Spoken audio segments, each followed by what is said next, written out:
event. We are your casters, Edward Teague. And Patrick Cosgrove. Once again at the corner of 6th Street and Columbus in Historic downtown Waco. Nexus Esports Gaming.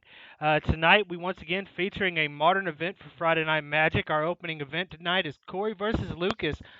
Corey has just managed to find the time to start coming up here as a regular. Very entertained by his presence, obviously. Last week, we saw him compete in round 4, where he played Bant Spirits. He decided to break it down to a little bit more basic level this week and play Boggles. On the other hand, we have Lucas making his triumphant return from Fort Worth from the event last week. Yes, sir. Yeah, Lucas plays one of my favorite decks currently in the meta, a Jeskai Jeskai control deck. Control. What do you think?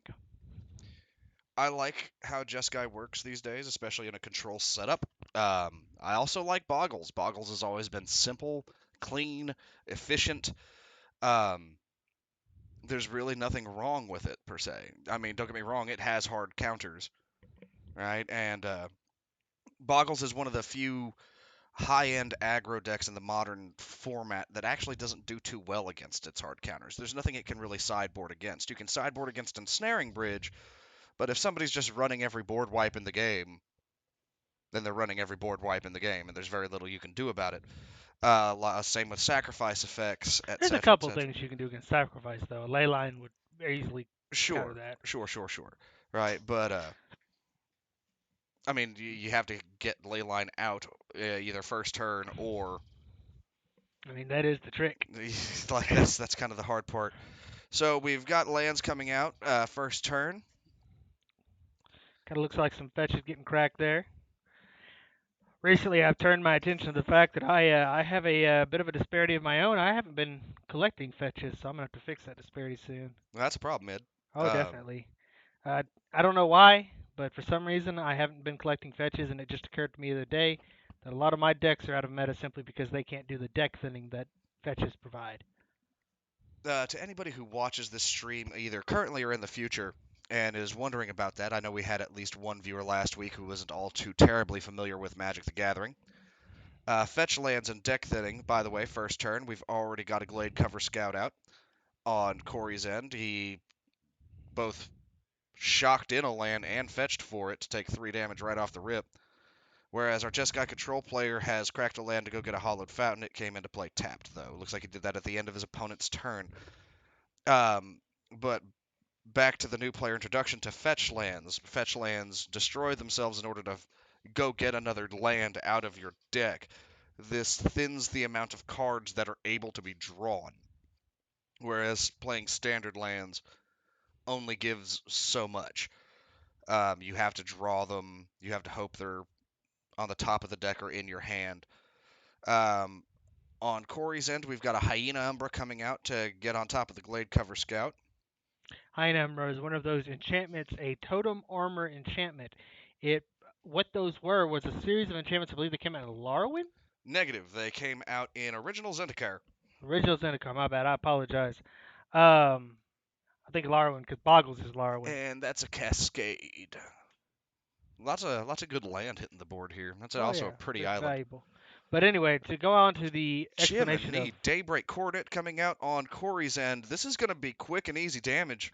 let me actually pull up that Daybreak. Oh God, Not much that can be done here, unfortunately. So the problem that most control decks have against Boggles is actually kind of on display here. It's very hard to keep up with the hyper aggression of things like Boggles or Infect. They come super hard, super fast. The difference being Boggles are fair, whereas Infect isn't necessarily all the time. With Boggles, you have to play the creatures, they have to get on the board, they have to survive, and they have to do 20 damage.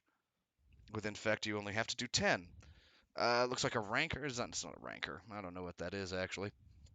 I'll have to check that. But it's another enchantment. That's how Boggles works. Snapcaster Mage coming out. looks like it's just going to be a sacrificial Snapcaster, getting thrown in front of the bigger Scout. Probably not a bad option here because I'm pretty sure the big one doesn't have any trample on it. No. Amazing opening hand for Corey, by the way.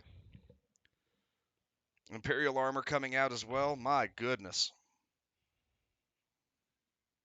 That is those are two very big, and I understand that they're not actually boggle here, but they're boggle. They might as well be a boggle. Just because it's not called slippery boggle doesn't mean it's not a slippery boggle. She's quite slippery.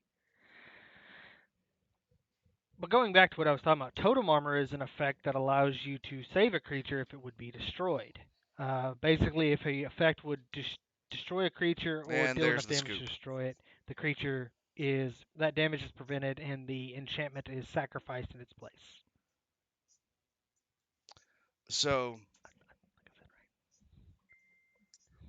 one of the problems here is I don't know where our Jeskai control player goes from here to improve things. Yeah, that's what I was going to talk about in the initial game here. Jeskai Control, not a good matchup against Boggles. A lot of the tools he needs to deal with this are not in his color scheme. He needs sacrifice mechanics. The only thing that I can think of is something that if he can prevent totem armors from hitting creatures, board wipes will work. But there are too many totem armors to deal with on a point by point basis. So he's playing into blue, and I will say this. Believe it or not, he has a perfectly good counter. It's just super niche. Now, in blue, there exists a spell called Hibernate or Hibernation. I can't remember which one it is. It might just be Hibernate. Can you go ahead and look that up for me there, Ed? I will try. Terrible.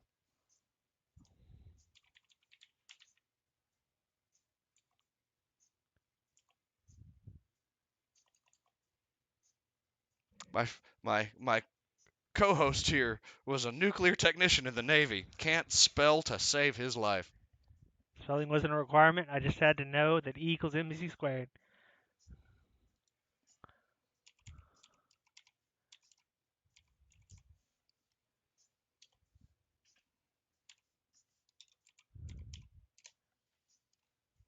You said look up hibernate. That's hibernation. Oh Lord.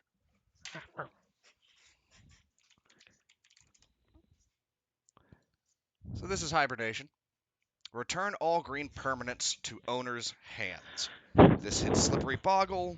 This hits A lot of the enchantments. a lot of the enchantments. And to be fair, it'll hit all the enchantments when the creatures go away. Precisely. Hibernation actually saves him here. But Hibernation is so niche that you'll almost never see a blue player run it. Where it does get run are in things like Owling Mine. Anything that requires a lot of cards to be sent back to hand hate. Yes, Al, the game did start not too long ago. We're actually moving into game 2 of round 1.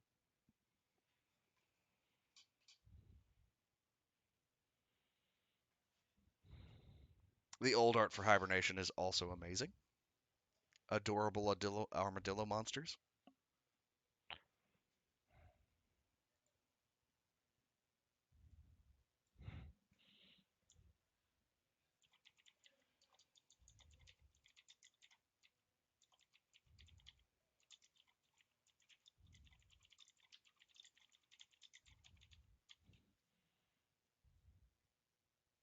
Shuffles. Draws.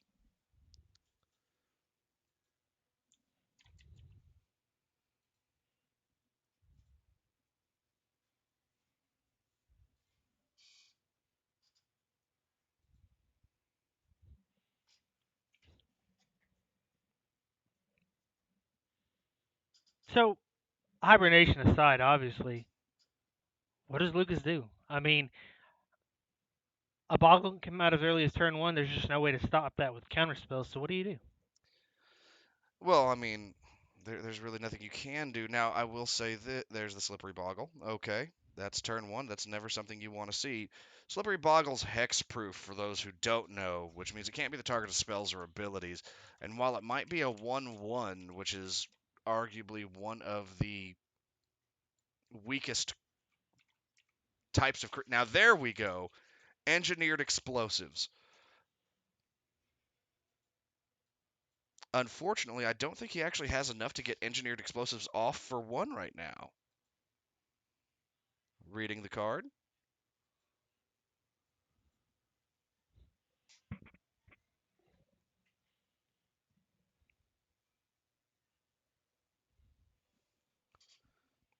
The thing is, he doesn't need to get it off. All he needs is to have it on the field. Boggle most likely will get bigger next turn, and we'll get in some damage. And that's unfortunate for Lucas not having engineer explosives out on turn one. That's, for lack of a better way of putting it, honestly on him. Paying even 3 life to fetch shock in to get enough mana to get engineered explosives out is something totally different. Well, I was about to say, because he put in a shock land turn one, that's steam vents, and now we have a problem. We do have a problem. Well, Lucas has a problem. I mean, I don't have a problem. Do you have a problem? I mean, I have multiple problems, but none that couldn't be solved by a decent amount of money. That's a different story. What have we put into play here? What is that? This looks like an Ixalan card. I'm going to have to go check Is that, that see what search that for is. Incanta? Is that Search for Incanta? It Or might is be. Canta, however you say it? Ascanta, whatever.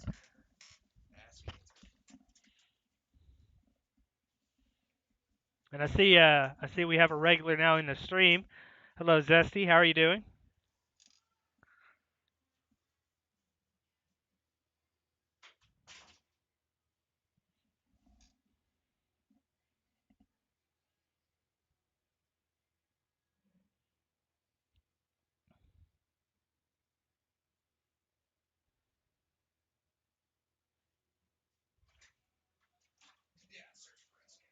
All right, let's search for Ascanta. That is confirmed now.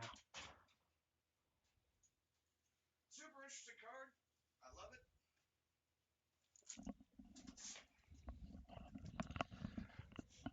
it. So here's the one thing about Search for Ascanta that I kind of wish would have happened.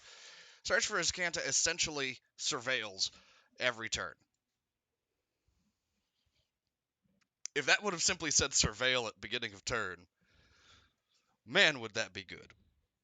Because that's what it does. Because of all the triggers that go off of Surveil. True, but they just didn't have that mechanic in mind. I know, but they should have rewrote it. They should have Keywords, just. keywords are keywords. I know, but And you know, it's important to keep things that didn't have keywords out, because what is it? Thrun the Last Troll, I believe, basically has hexproof without having hexproof. correct. So his hexproof can't even be removed by things that remove hexproof. Which there are very few things that But remove one hexproof. extremely niche artifact, Glaring Spotlight. So we've got some land coming out. Is what is that? A Field of Ruin. We got a Rest in Peace out, and another Boggle hits. Oh, that is interesting, ladies and gentlemen. So what just happened is Corey used his engineered explosives, destroying all permanents with converted mana cost One, 1 which hit the Hyena Hyena Umbra as Umbra well. at the same time it hits the Boggle. It destroys the Hyena Umbra and the Boggle at the same time, so the Boggle does not get to persist. No, I hate to use that keyword. It's not keyword. It did not persist. It doesn't get to stay alive. Died a terrible, terrible death. Let's see. Remember, engineered explosives just proves a simple fact of life. There is no problem too small or too great that cannot be solved by the tactical use of high explosive. True story, kids.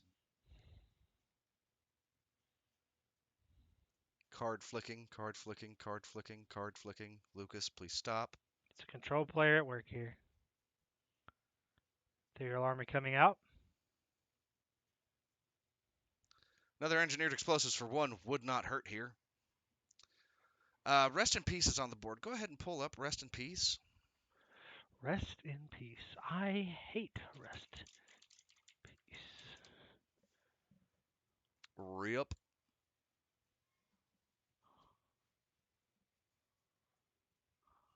Phenomenal card, though. Absolutely fantastic. Just another one of those 2-drop white enchantments that limit gameplay. Right up there with Stony Silence. Let me see here. What else is there?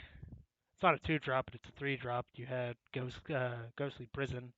Ghostly Prison's one of them. Basically anything you can play in Death and Taxes. Um, white and blue tend to be the fun police colors. Like they just limit your gameplay, but that's how they win. Yeah, I actually watched a play from Fort Worth. One of our locals, Aaron Acosta, played against a blue-white control player, and it was a savage gameplay. Aaron Acosta, of course, was playing his Amulet Titan deck that he's so well known for, and storming out there, and the white control player trying to keep him down. But it ended up going to Acosta in a 3-game round. So, But it was a slobber knocker of a game. oh yeah, White control tends to be super oppressive. Nobody actually likes seeing white control. not even the control player. Not even the control player. You know that you're ruining somebody's day when you play white control. And Elspeth, Sun's champion, hits the board.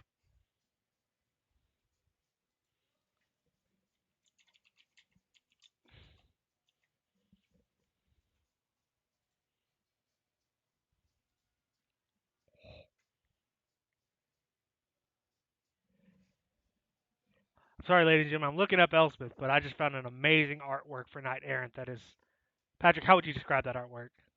Amazing. Very good. God, that's so good. But yeah, Elspeth, the Sun's champion. Um, Arguably the best Elspeth Planeswalker right now. So I guess he just came in immediately minus 3'd. Did he? Yeah, I would have plus 1'd. I mean, yeah, I would have made dudes.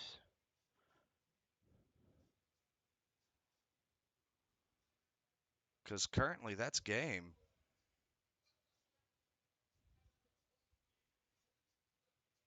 He killed Elspeth. Interesting. 1, 2, 3, 4, 5, 6, 7, 8, 9. It would have only been 9 damage. 1, 2, 3, 5, 6, 7, 8. Yeah. Okay.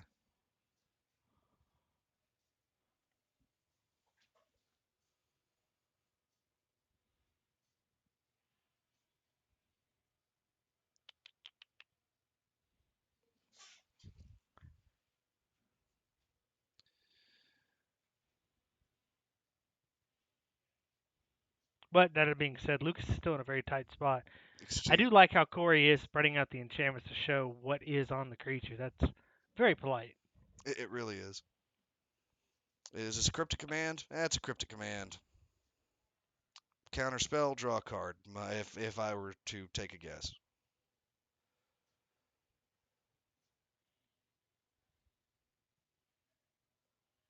What is that? That is a lightning helix.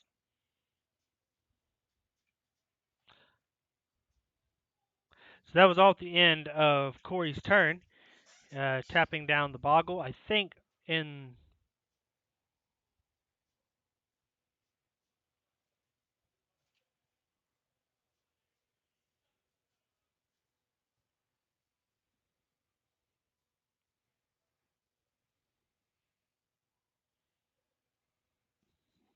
it's coming out with a supreme verdict there. That will destroy the boggle because no more totem armor. Rancor will return, of course, to Corey's hand. Actually, wait. I don't think it will. Everything that hits the graveyard now gets exiled. So Lucas may have stabilized here a little bit. Maybe. There's of course Spirit Walker, but that's actually And we did just see what was in Lucas's hand. That was a Logic Knot. Unfortunately, here, Logic Knot not the best card due to the fact that you've everything's dealt it. exiled. Yep, and there's just no way to get it out there.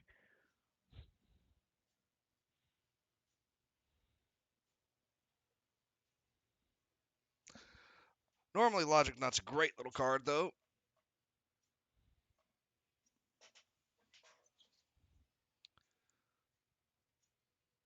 Yeah, no, that's a good idea. You should get that off the board.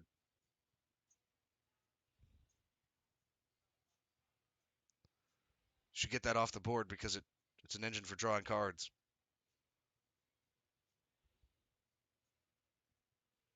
If you Logic Knot right now, you're not going to be able to pay X. It's going to be counter target spell unless they pay 0, if I'm not mistaken. Look up Logic Knot for me, please. I believe you can dump cards into it. I know you can delve cards into it, but I'm pretty sure you can't just pay X. Can you pay X? You can. Okay, yeah, no, go for it. It's A little just, pricey though to do. 2 blue and then X. I mean, it's a really expensive syncopate, but thank goodness for delve. Normally, Normally. there's the Logic Knot swinging in. Unfortunately, the creatures. What is that? Spirit? Spirit Dancer. Spirit Dancer. Let me go ahead and pull that up so you understand what's going on. Core Spirit Dancer here. It gets +2/+2 for each aura attached to it. With ethereal armor on it, it gets +3/+3. If he had gotten that other aura, that would have been a big deal because that would have been another +2/+2 And another card in hand. and another +1/+1 because of ethereal armor, which basically would have meant that he was swinging with like a 6/8. Yeah, big bad creature.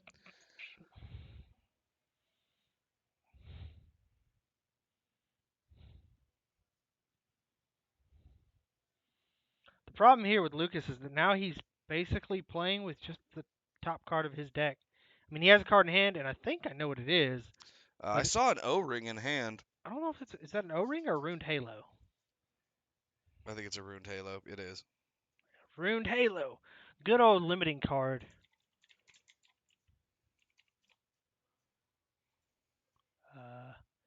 No, not that one. Good old Runed Halo.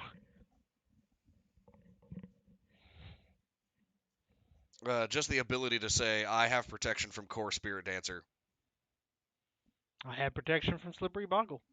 I have protection from thing that I just don't want to deal with. I have protection from Valakut, the Molten Pinnacle. These are all very important things. Cards like Runed Halo are not unlike deck surgery in black and red. You need to know what your opponent is playing to use them correctly. That's kind of the big limiting factor. I'm pretty sure we're about to see a cryptic command here.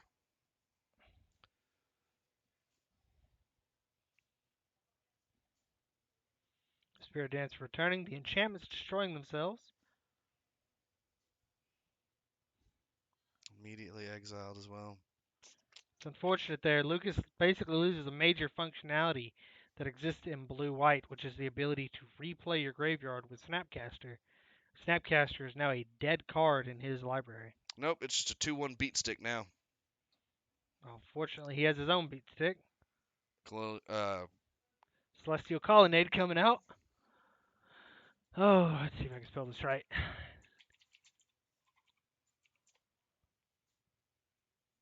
Man, that artwork's pretty. It is. Just gotta get the right one. Alright, Celestial Colonnade. Yep. Enters battlefield tap. Taps for white or blue. And for 5 mana, it becomes a 4/4 Flying Vigilance. Man, lands are always fun. First time seeing a Celestial Colonnade out? Or Runed Halo?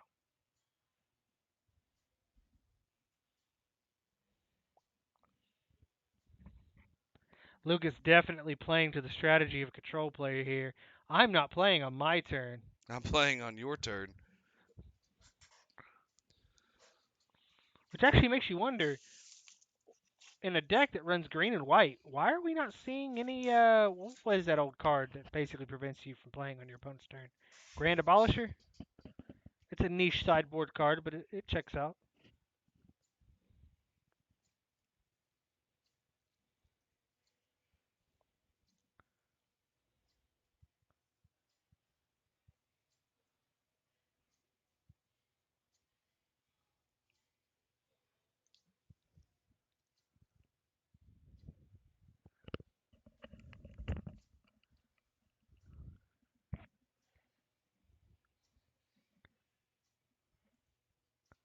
What is that old enchantment that gives your enchantments hexproof? Aurora? Something late.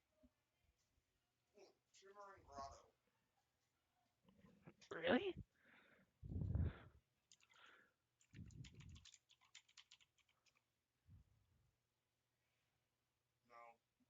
I have to say, I know that's a crappy filter land.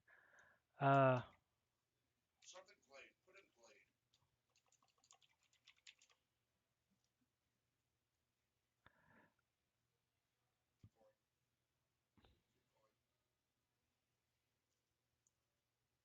huh.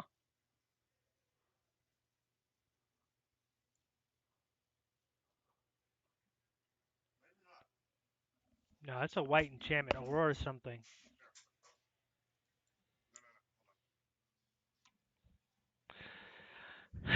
Getting back to the game here, not much going on. Rune Halo still out, probably protecting from Core Spirit Dancer.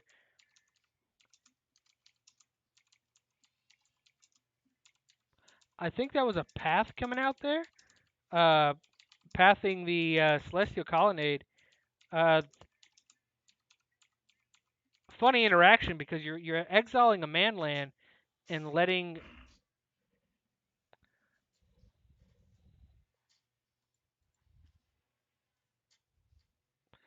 you're exiling a man land and letting them go and fetch a basic land. It's an interesting little interaction there, pathing a man land. Sterling Grove. That's definitely not what I was saying. No, that's the only one I could think of. Mm. That's a fantastic card, by the way. We should put that up just so people can see it. The cards before 8th edition were just broken. Well, 9th edition, really.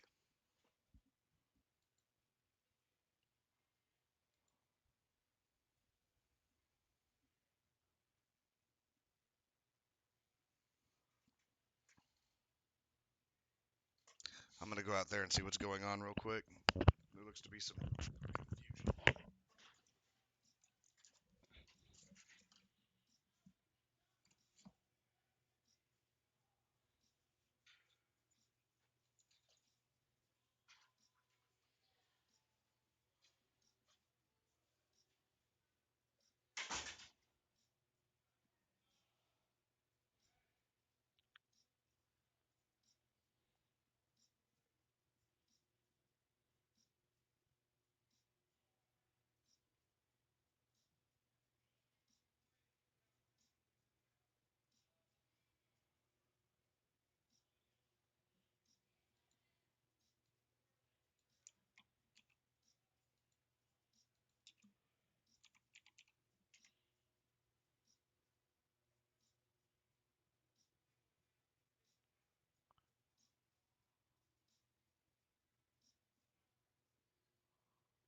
So here we are, probably 20 minutes into game two. Control player definitely playing for keeps. Boggle player trying to get in that last bit of damage with Lucas, definitely stabilizing coming back. Uh, unfortunately for Boggles, they run out of steam. Especially with since they run really low to the ground, they can only really do so much. They depend on a small amount of lands, and they can only do so much with those lands. Corey trying to rebuild a Boggle to get to a point where he can attack Lucas again. Lucas, of course, staving off each attack. It really just comes down to whether or not Corey can build a creature around being able to uh, deal enough damage to Lucas to finish off this game.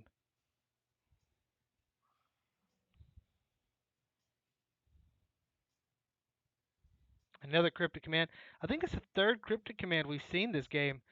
So as we finish into that turn for Corey, Lucas, of course, untapping his lands and moving into the next round here. Search for as Kansas. Lucas dumping cards to his graveyard. Um, Normally, you do this in order to trigger as Kansas transformation, which turns it into a land that can copy spells. But of course, Lucas will never get to that point while Rest in Peace is on the field. Watch that spring bird come down at the right time. That was good. Definitely. And like I said, at this point, Lucas is just stabilizing and trying to get damage in on Corey. Uh, it really just kind of comes down to whether or not uh, Corey could just get damage in. I mean, Lucas will have consistent sources of damage coming out. I think those are dudes. What card was that he just activated? I have no idea. I'll have to go look. We'll do it later. But for now, yes. I mean that. I think it's blockers for Lucas. Damage can now come through. Corey's got to be worried. Oh, but then I think what is that? I should remember what it is. It gives Spirit plus mantle. one. What's up? Spirit mantle. Spirit Mantle. That's correct. Gives protection from creatures. That allows that glade cover to just swing right on through. But it doesn't matter at this point as Lucas has a ton of life for this late in the game. Definitely. I think he's gonna scoop it up here. Go into game 3. Unfortunately, especially for this kind of a matchup, this is not very much time left in the round to finish out game 3. No, They do not have a lot of time. they definitely don't have time to be sideboarding like he's going to have to. Hold on.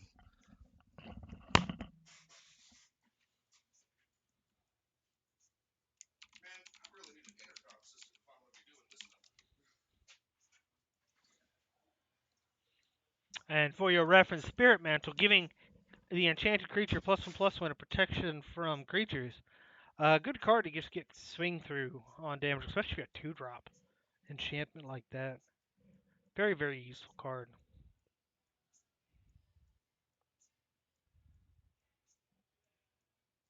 I mean, the card might as well say the creature is unblockable. But keywords, and unblockable is a keyword, so very dangerous to try to attach things to keywords that can be removed by certain effects.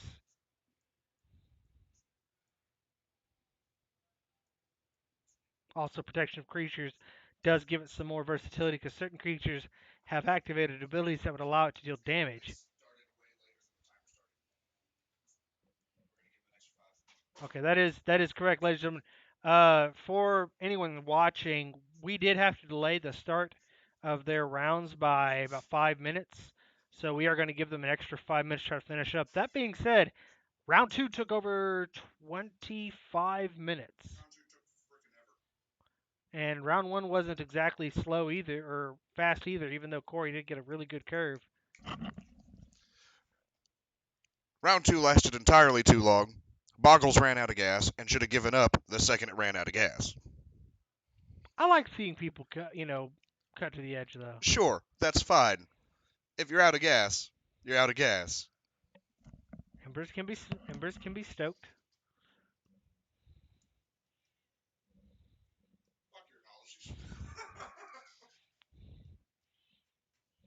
Ladies and gentlemen, my co-host is happily enjoying a late evening snack. He'll be with us in just a few minutes. All right, so yep, moving into round 3. Corey on the play. I see, I see Corey having a bit more advantage this time, but Lucas had the plays last game, and Corey that rest in peace was kind of niche. If he doesn't get that rest in peace that early, I don't think it's going to give him the protection that he needs to play through. He needs a Gallic Teague. A Gallic Teague would have ended that game. Every board wipe, every major creature control spell, cryptic command, every planeswalker would have been dealt with. Oh, and there was a Sorry, go ahead. Teague is a 4-drop, if I'm not mistaken. 2-drop. Is he a 2-drop? He's a 2-drop. Otherwise, he literally would stop himself from being played. Right. Nah, that little troll is quite annoying. He even stops Logic Knot. Thank you. Am I breathing heavy on the? Yes, he's popping. That's all it is. Gotcha. Thank you. Um, so man, I lost my train of thought there for a second.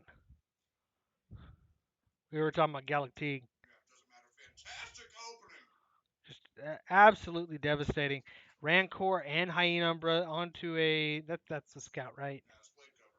So that's plus 1, 2, 3, 4 damage coming out really fast, and the creature's hexproof, and the creature basically is protected from its own destruction, And it has trample, damn it. and it has trample. The main course there.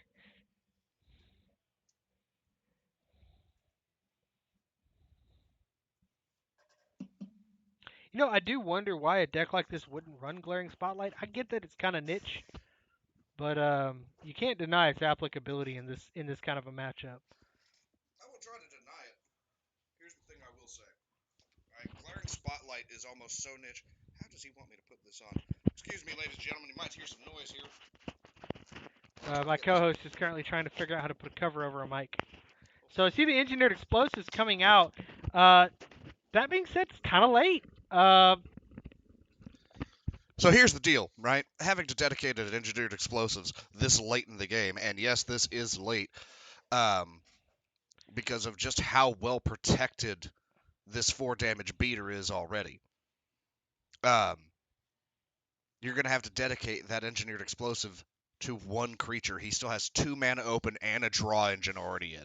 He needed to worry about being able to counter the draw engine before it hit the ground, because the draw engine is what makes Boggles really start to take off. You ever seen Boggles with 3 Spirit Dancers on the field? It's stupid.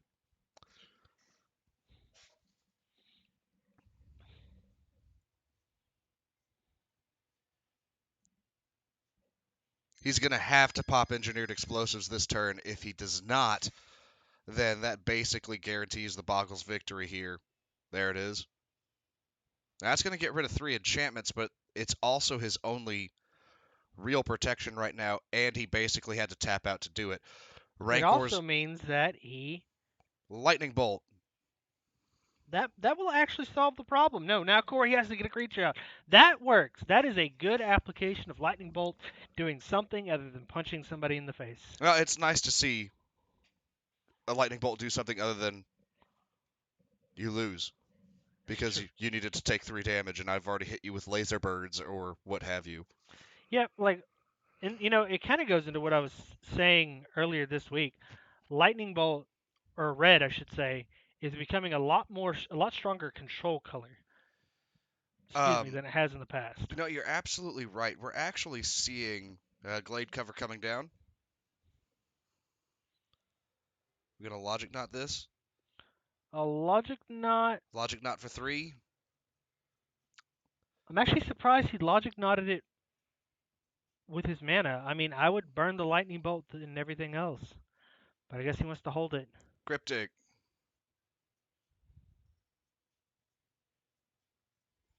Not looking good for Corey. Not looking good at all.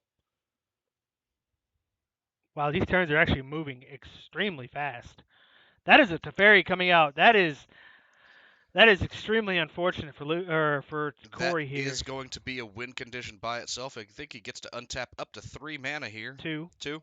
It's 2 lands. Draw a card and untap 2 lands at the end step, and that's a counterspell if he wanted it. If He is, in actually fact, had it. shields up, and sure enough, Corey just has to pass turn. Cracks the land, lets it come through. Probably just gonna let it sit. No reason to have it come in crazy like. Teferi has got to be one of the best line planeswalkers ever printed. That aside, back to how red is becoming a control color. We're seeing that a lot, actually, in Ravnica Allegiance, right? This newest set that's coming out with things like Cinder vines for one thing. Cinder vines and gruel, sure, but yeah, red, all the same. The new browbeat, I can't remember what it's called. Oh, risk factor. Risk factor, all right? Oh, Elspeth hitting the board too. Jiminy. This is becoming a game of Super Friends, ladies and gentlemen. Honestly, there's not much you can do at this point. I think Corey might want to go ahead and surrender it a little bit. I mean, rest in peace does nothing here. Nope, It doesn't actively exile the grave. Oh no, it does exile the grave. it does. Although it would be funny if he had a logic knot to delve out his graveyard just to counter it. I mean, it doesn't matter at this point. He just drew another Teferi, even if this Teferi gets dealt with, which it won't at this junction. That is 7. And I'm going to go ahead and bring up Teferi, the hero of, Dominaria.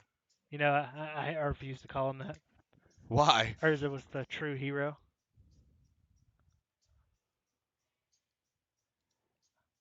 That is a gorgeous artwork, but we can't use that artwork. Yep. There's Teferi. Of course, he's at 7 counters now. Once he gets to 8, which will be not this coming up turn, but the turn after, you get the emblem. And whenever you draw a card, exile target permanent, that will be game. That will be the game.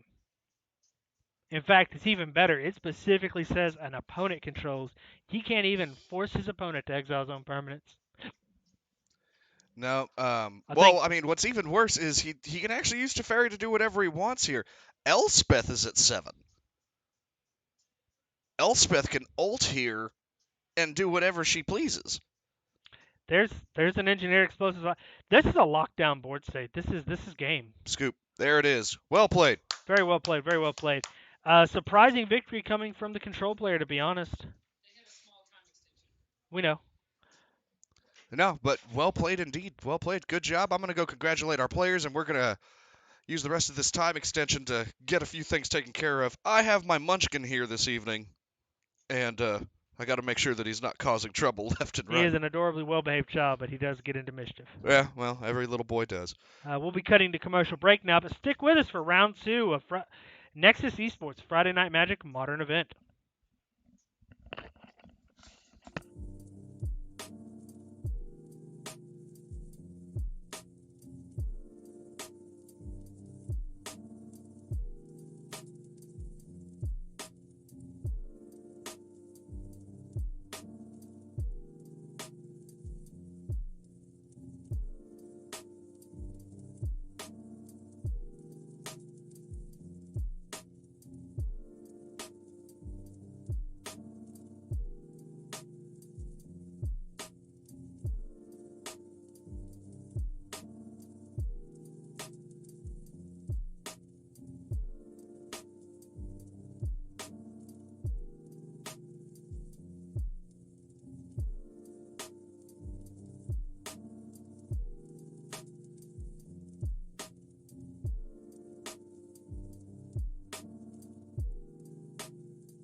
Welcome back to tonight's Friday Night Magic Modern event here at Round Connor with a Boros aggro deck. Also, I think I have everything turned backwards, so I will fix that just a second.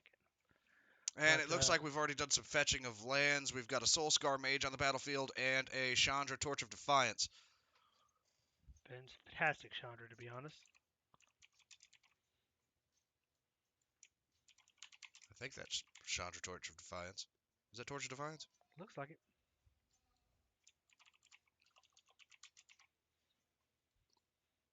Soul Scar Mage getting in. Lots of land off the rip for Boros aggro. Oh, and we've got God. Who's the red god out of Amonkhet? You start with an H. Yeah, Hemferat or something. I don't know. Hefferet or something like that.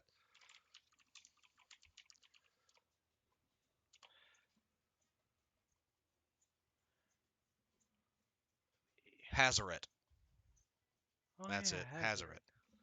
Good old Hazaret. We're gonna look up Hazaret for you.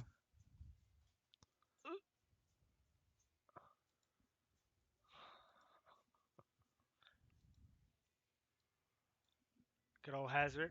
Indestructible haste. Can't attack a block unless you have one or few cards in hand. And of course, he discards cards to deal damage. Win condition by itself. And on the other side of the thing, we've got Azusa Lost But Seeking coming out. I would like to remind everybody that Kamigawa sucked. Obviously. We also see the typical pieces that we normally would see in Amulet Titan. But we are told that he's running Through the Breach, which I'll pull that up real fast. But Through the Breach is an amazing little win condition, although apparently I don't think he's going to need it.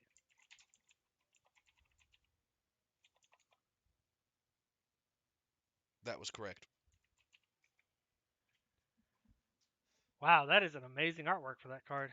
Yeah, too bad you guys will never be able to see it. Also, the original Through the Breach. I would like to take this moment to remind everybody that Kamigawa sucked. I also like the fact that when they reprinted it, it was Emrakul. Yeah. Like, I don't think you get a more apt card to run Through the Breach with. And we've got prime time on the field. Too good, too good. I'll be honest, this could be game. Yes, no, when I say Kamigawa sucked, I am always sarcastic.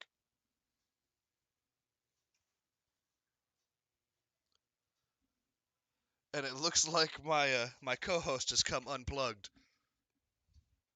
Give us just one moment, we'll get Ed back up and running. Testing, 1, 2. Testing, 1, 2. All right, we are back, ladies and gentlemen. I apologize for that. You were saying primetime is too good. You are absolutely correct. Primetime way too good. Wait, are we saying ban primetime? No. No, we don't. We are kidding, by the way. Do not ban primetime, please, Wizards.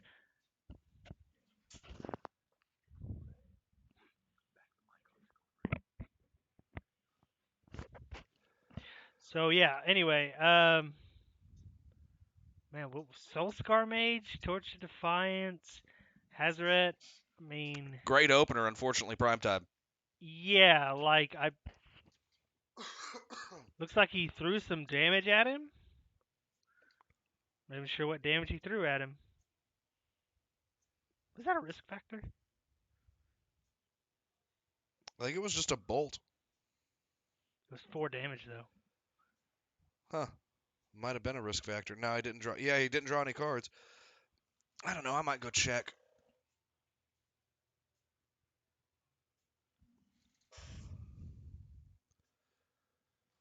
Lightning Helix coming off.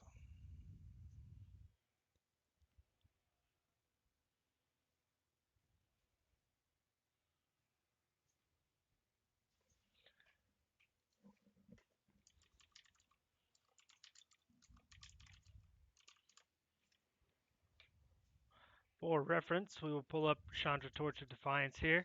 Its +1 is to exile the top card of a library, and then you may cast that card. If you've done it, would deal 2 damage to each opponent. Now, Connor here is one card away from victory. If he draws a lightning bolt, he wins. If he draws, I don't know if he'll get to draw. but this is double prime time. And depending on what lands hit the battlefield right now, this could be game. I mean, I'm gonna be honest.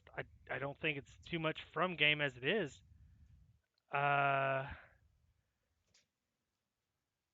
that the one that gives it haste? Yeah.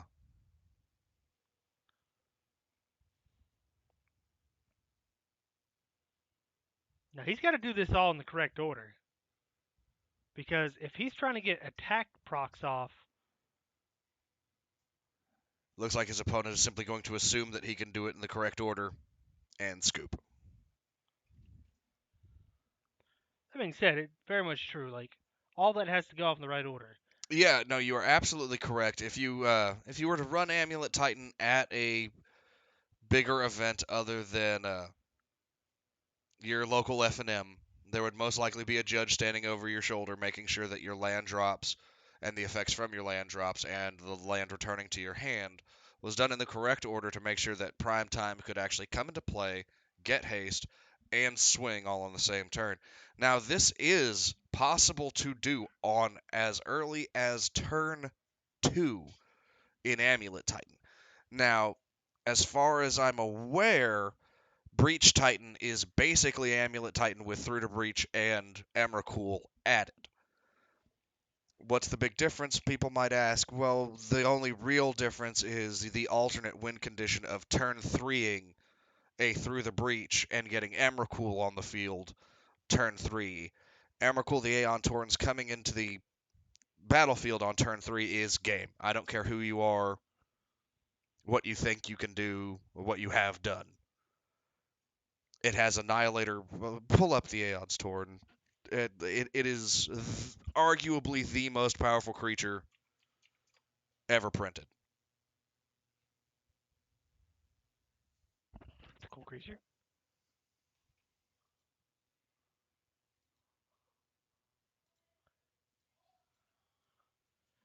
That being said, it still dies to some of the dumbest cards. It dies to stupid stuff. It absolutely does. But check it out.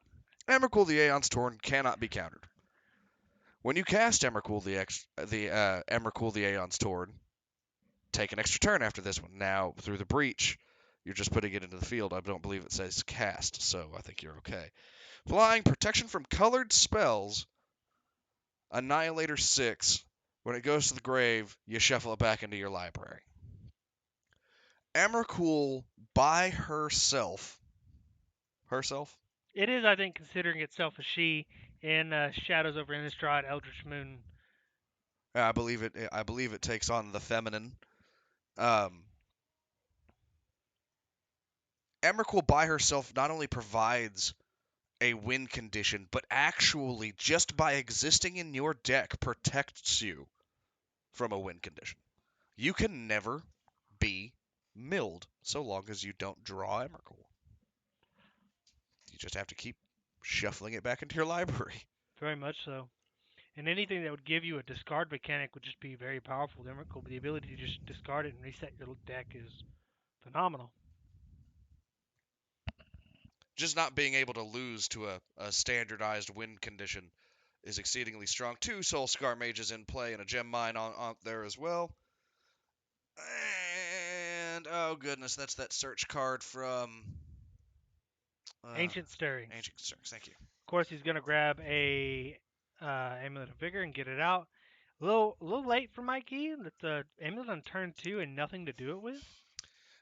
So that's not really that bad. He can still technically turn 3 out the combo, which is what you need to do.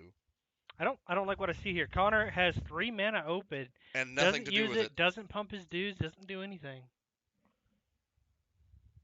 Yes, 2 mana open. Oh no, it is 3. I do not know what that was. That was a Simian Spirit Guide. Spirit Guide. Okay. He's exiling it for the extra mana to cast Chandra Torch of Defiance.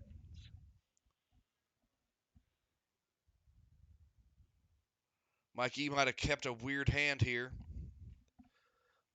We need a hand cam.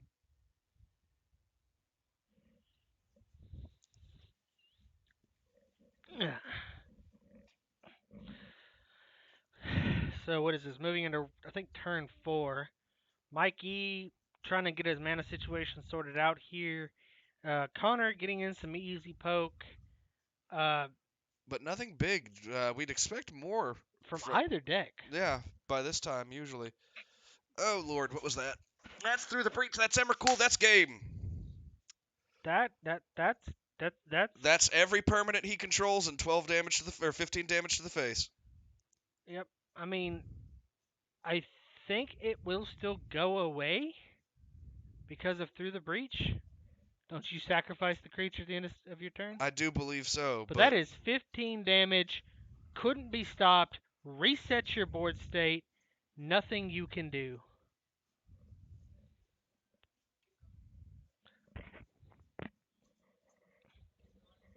um, there's really no coming back from that. Really, Yep, and we can assume that Connor didn't have mana in his hand through the breach. There it is.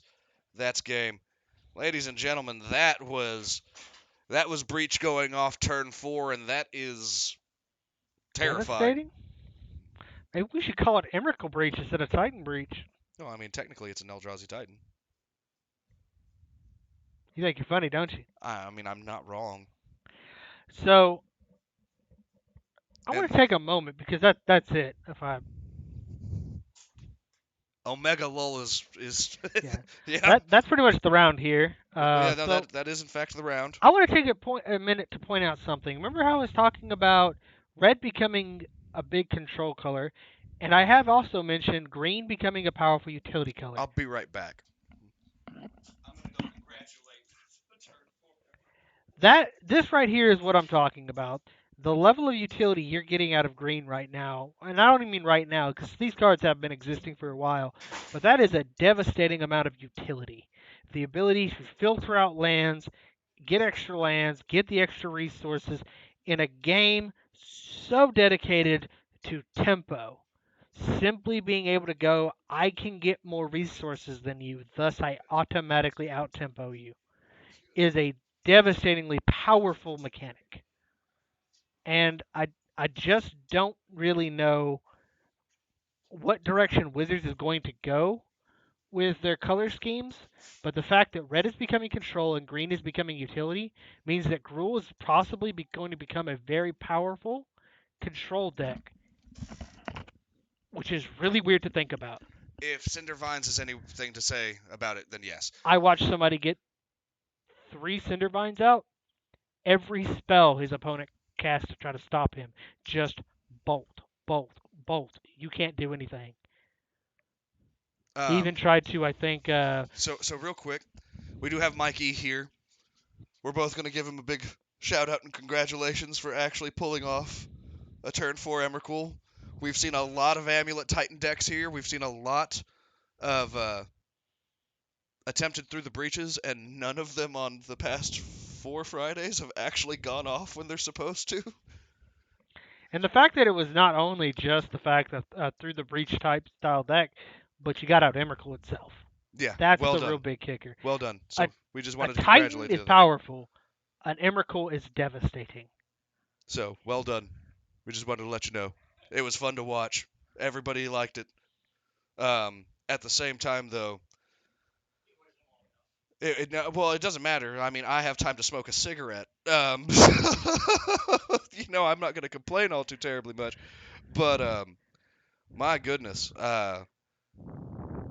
Annihilator 6 and 15 damage to the face, turn 3 when all he had was six permanents on the board is definitely not the way you want to be looking at the board state on turn 4. Definitely, definitely. um, but no, I do agree with you, Ed. I do see red becoming more of a control color, especially in recent sets, especially out of Ravnica. We're seeing more card draw in red. We're seeing more deck thinning in red, more discard in red, whereas in green we're seeing a lot of removal. And it's not just Plummet. Like, Plummet used to be the end-all be-all for green removal. That was all you got, right? Destroy target creature with flying. But now they have all of this Target creature gets +1/+1 this turn and fights another one. While it's not traditional removal, it works fine. And don't forget the other moves. Beast Within being probably one of the best ways to just answer a permanent. Yeah, And now they do get a 3/3 beast for it, but I mean, it's just a creature. It dies to removal. yep. And let's not forget, if you mix black in on this, you get one of the best permanent hate packages in the game we have seen to date since Vindicate. Which would be Assassin's Trophy. Assassin's Trophy, Abrupt Decay, Maelstrom Pulse, and of course Vraska is Abrupt Decay on a stick. Yeah. No, it's the colors are changing around a lot, and I think it's actually kind of high time for this, to be completely honest. Um, Ever since the original Ravnica, certain color combinations and colors have done certain things, right? But if we remember back in the Legends set, which is probably older than some of the people watching this stream right now, but I was alive and well during that time, the color combinations did different things, right? That aren't considered what they are these days, and we're kind of seeing that in Ravnica Allegiance. Things are separating, right? Is it used to be about nothing more than just damage, damage, damage, speed, speed, speed. We're actually seeing control come out of these days, right? Green white was always very controlly. You had to mix it with red to get any type of actual aggression. That's where Naya tokens originates. But right now, we're seeing green white in at least standard become very aggressive colors, right? More aggro based than it was tokens off of control base. And honestly, we're seeing that in modern too. There's not Simic, Slesna, powerful Slesna aggro decks. They're token based, but they're there. Now, I mean, don't get me wrong, Naya Zoo will always be a favorite of mine, and anybody who watches the stream and wants to play some games of Magic, please bring Naya Zoo. I love Naya Zoo. I know a Naizu player. If he could ever find the time to get off work, he would happily come up here and play you. That's And good. that would be Mr. Ryan Bond. Green White Knights is painful. You are absolutely correct. Throw a little black in there, and Junk Knights are just amazing. Abzan, excuse me. I'm sorry. You might hear me use terms that are a bit dated. No, no, no. I like Junk Knights. Junk Knights sounds great. Abzan used to be referred to as junk back in the day because green, white, and black just had a bunch of good junk in it that worked well together. Um, there's a lot of odd color combinations that are doing well right now, and they're doing well off of things that they normally don't. Grixis, for example, makes it so much. You're welcome. Grixis, for example, is actually working off of discard right now and combo. Right? It used to be hard control with some big stompy win condition. Right? But now we're seeing Grixis Captive Audience being played, which is one of the best decks ever invented, and kudos to anyone who plays it either in MTG Arena or at your local standard Friday Night Magics. And if you want to try to make it work in Modern, please bring it here. Definitely, we would love to have you. And I mean, even look at just just guy control though. Like it's basically Super Friends. It doesn't have a Stompy. No, I mean, Colonnade is. It's not really It's a though. 4/4 flying. It's a Sarah Angel. Yeah, but it ain't no Aetherling. No, it ain't no Aetherling. Very few things are. Um, Also, Simic, man, adapt. All right, have you seen Terramander? Hmm. Terramander is ridiculous, boys and girls. Absolutely stupid. We've definitely seen it up here at the modern F&Ms. Obviously a staple in the ever so popular Arclight Phoenix deck. Well, I mean, yeah, you're tossing plenty of sorceries and instants to the Oh grave, yeah. so you get that adapt cost down there nice and low, and let them have it. A 5/5 flyer for close to nothing is never to be underestimated. Yes, Rakdos control is becoming a very big thing in standard. And make no mistake, this is the first time in a long time. Rakdos has always been just straight speed stomp. The Rakdos control deck back in the last Ravnica set was just 4 of the little unchained demon things, 4 blade freaks, 4 of something else. I can't remember another low drop. Spike Jester, right? Two of on Master of Cruelties and two of on the Rakdos Blood Witch, and then it was just play sets of Madcap skills, whatever pump you could throw in there, and then what little burn existed. And you just turn 3'd people because the damage was too much. But now we're seeing Rakdos control. And we're not just seeing Rakdos control, we're seeing other colors splashed into it for the first time in forever. We're seeing Jund control, Jund land destruction. And it works. It's stupid. You know, I hate to say this because this cuts down to my core as a Magic player and what I like to play. But the only thing that we're not seeing get like super beefed up right now, the only thing we're not seeing getting a lot of help is artifacts. And perhaps that's a good thing. It probably is, but we don't know what the next plane we're going to is, so stand by on that one. I will stand by, but you have to admit, every time they help artifacts. Real quick, now when it comes to how is Mono Red doing and how is Mono Burn doing, that's really a toss-up, man. You can effectively play 16 bolt these days. You can run 4 lightning bolts, 4 Rift rift bolts, bolts, 4 lava lava spikes. spikes, and 4 skewer the critics, and you're gonna be okay. You could even take it a step further and play 4 Wizard Lightnings and play the 1-drop red wizards to get them out real quick. Yeah, I mean we're actually seeing that. Once again, things that are being played in standard are translating over to modern for the first time in forever. If we go back to Kamigawa, I will actually buy cards again. I will open a box of them on this dang stream. I Yep, promise we'll you. get the camera set up. It's right there. I am not afraid. If you people only had any idea how much money I wasted on Kamigawa. Mm. There's still a YouTube channel with me opening up a box of saviors and betrayers. Mm. Um, By the way, I'm gonna fight you a little bit.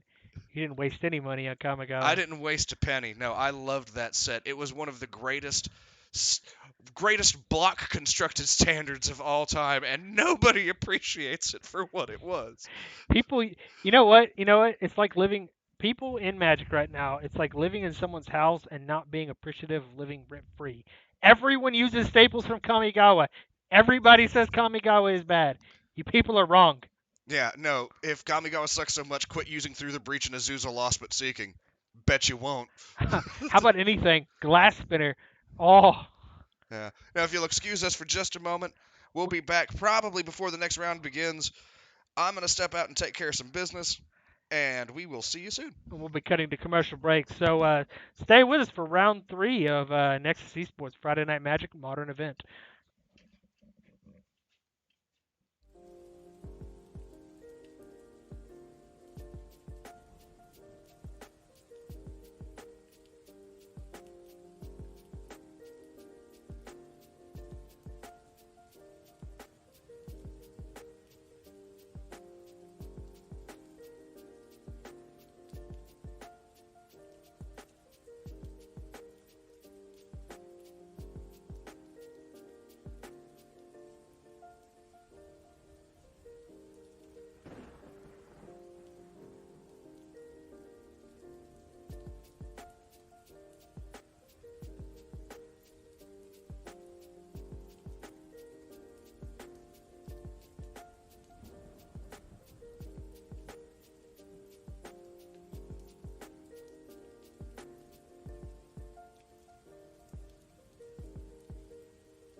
And we're back with the Friday Night Magic Modern event up here at Nexus Esports. Once again, your casters, Edward Teague. And Patrick Cosgrove, and boy, howdy, do we have something nice for round 3. Ladies and gentlemen, Jake D with Patrick. You say it. You say it. This is good old-fashioned Dredge. Holy shit!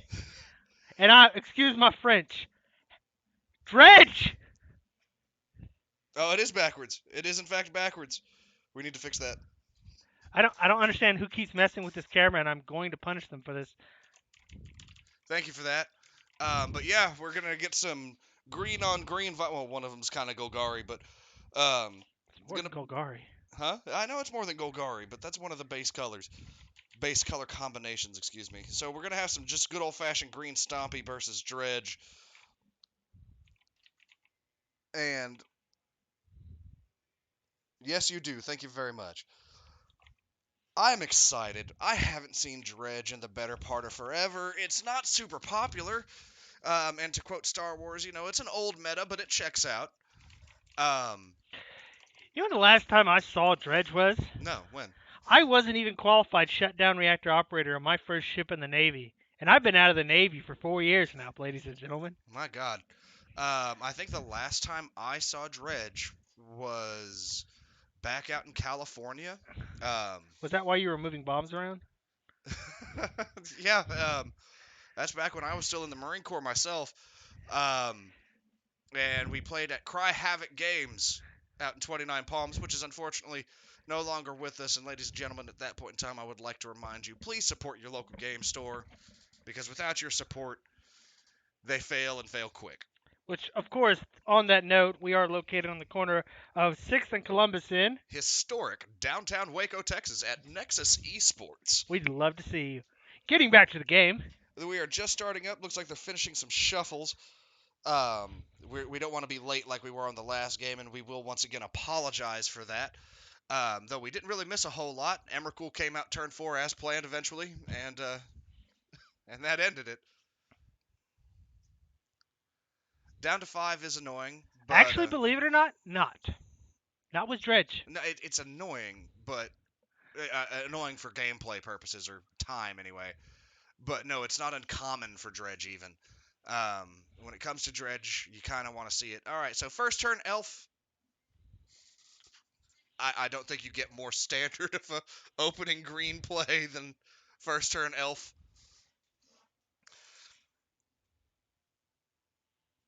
Oh, dear. Verdant Haven, I believe, allows the land to tap for additional color, and he gains 3 life. Nice.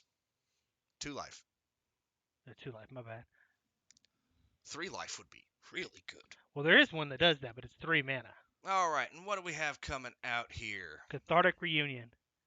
Looks like he's going to pitch 2 cards to the graveyard. And, yep, the Imp.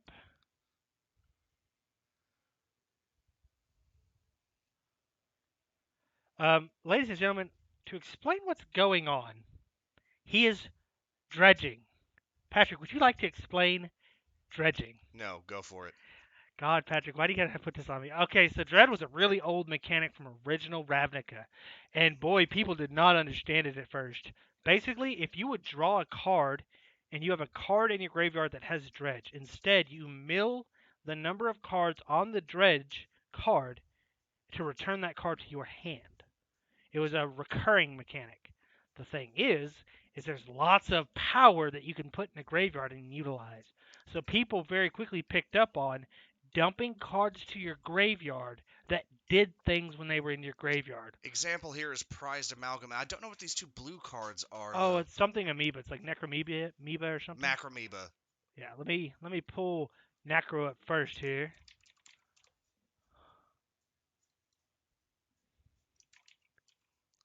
And we already see Bloodghasts in the grave. We're dredging again.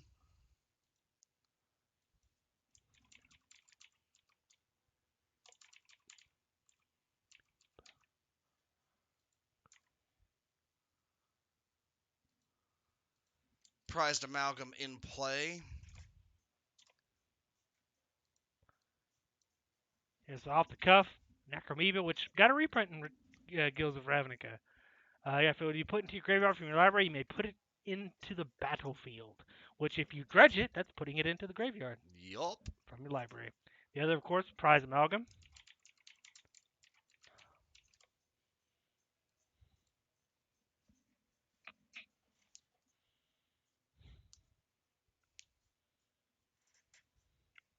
Yep, good old prized amalgam, a recurring 3/3. Basically, Nacro brings prized amalgam back. There's a lot of speed that comes out of Dredge. A I mean, what was that? lot. Turn 1, turn 2, he just came out. Now, ironically,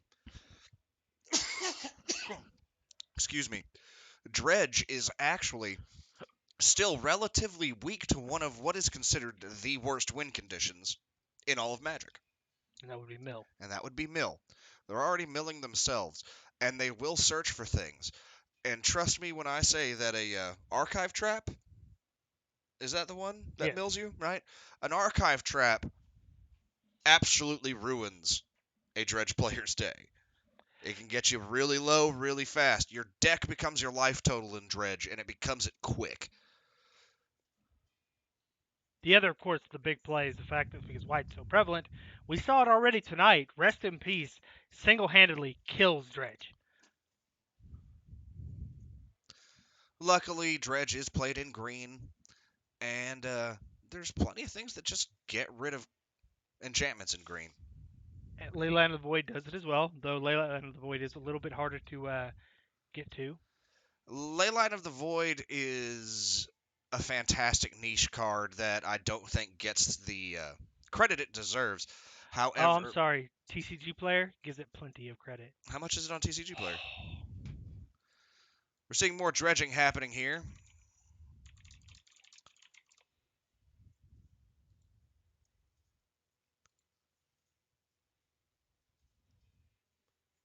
Criminy.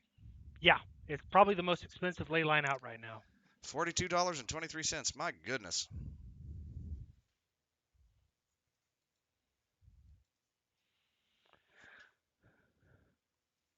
Here's the scary thing. This is like turn 3 for the Dredge player.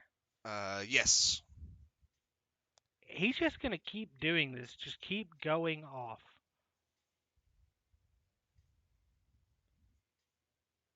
It did go down, if that's what you call going down. Unfortunately for our green stompy player, we're not seeing a whole lot of stomp. And he needs stomp right now. He needs to be able to put damage to face as quickly as possible.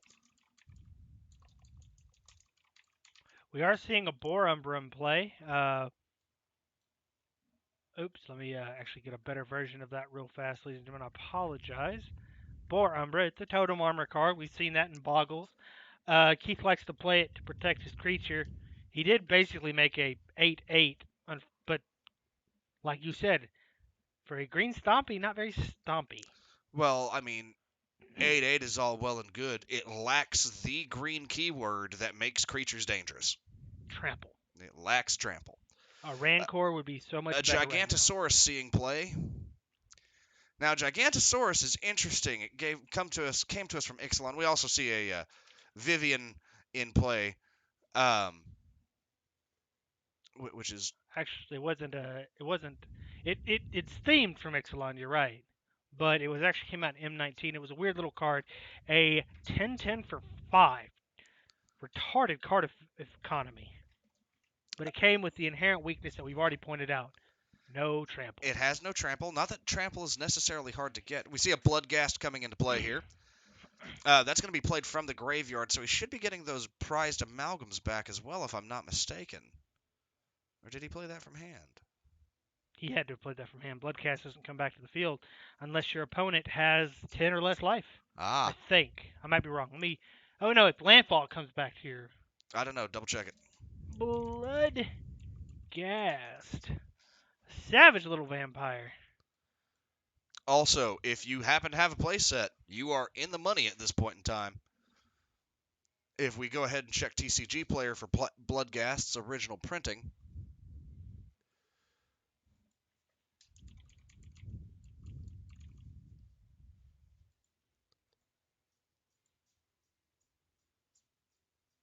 prize amalgams did in fact come back into play. So yeah, it's about a $19 card right now. Fantastic card. And this is the danger of Dredge. I don't think a deck recurs as hard as Dredge. No, there's none. That's the strength of Dredge, is the fact that your grave is more important than your Zombie library. Tribal doesn't even recur this hard, ladies and gentlemen. It's just automatic. Well, there's one deck that recurs more than this, but it's super niche and nobody plays it, and that's Skeleton Tribal.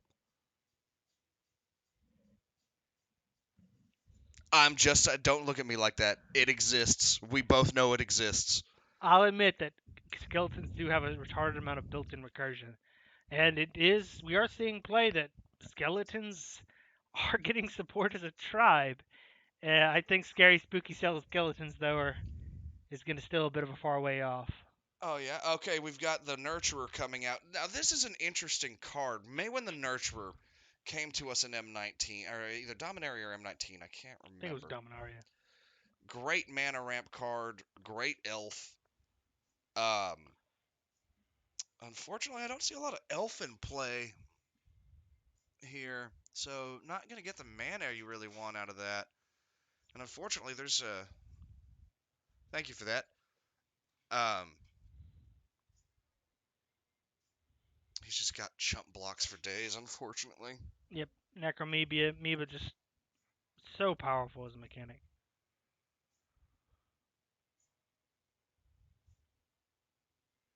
But speaking of the Skeleton Tribal, if you would do me a favor, Ed, and look up Gutter Bones, our newest and honestly the best skeleton that has ever been printed, in my opinion.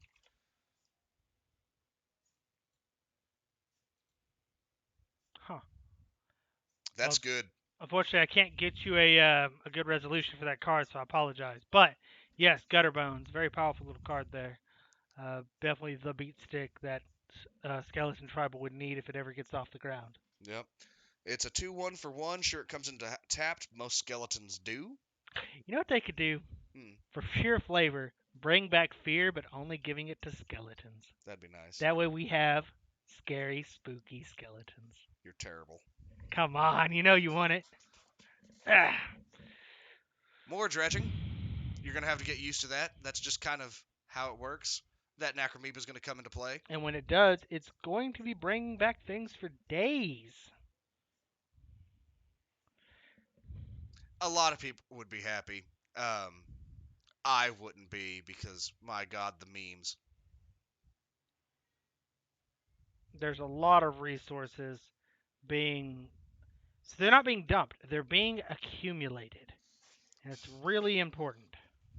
Now, this Dredge player is actually phenomenal on screen right now. I would like to actually kind of make a note as a caster here and a caster only. He is keeping his Dredge cards in his graveyard, but separate from the things that cannot be touched in the grave. It's really nice. We can see what has the ability to recur from the grave, and it's super awesome. It's a great way to play, and I'm gonna have to thank the player after we're done here. It just makes things a little easier. His etiquette is definitely on point. Also, I do also want to make another point. A really. Can you imagine if they ever come out with a kind of flashbacking fireball that had delve? How horrible would that be? It would be immediately banned. Like, It would you can't. Dredge would come back so hard. Yeah, but it would never be able to be legal, Ed. Hey, hey, hey, hey, hey. Magic has printed far worse things. They have, for our viewers, if you never had to sit through the cancer that was the Urza's block, then please don't complain about anything being broken right now. That's true.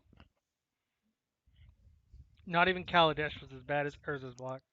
We're still dealing with things from Urza's block. Tron still exists because they have no problem reprinting those lands. What a massive board state to already have established, too. Right, now this Vivian is getting dangerously close to ulting. And that will change the gameplay considerably. Jake D definitely going to have to get on point here. Dredge does bid a bit off tempo. One of the advantages of Big Green Stompy is that you just build big creatures that don't care. And event. That's a penumbra worm. Go ahead and pull that up for us, Ed. Plonka Worm, too good.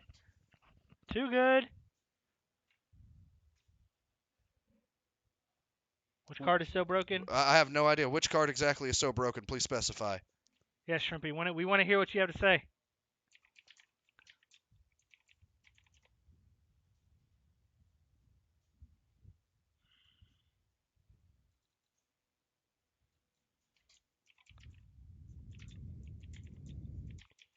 Worm is spelled with a W. You're a worm.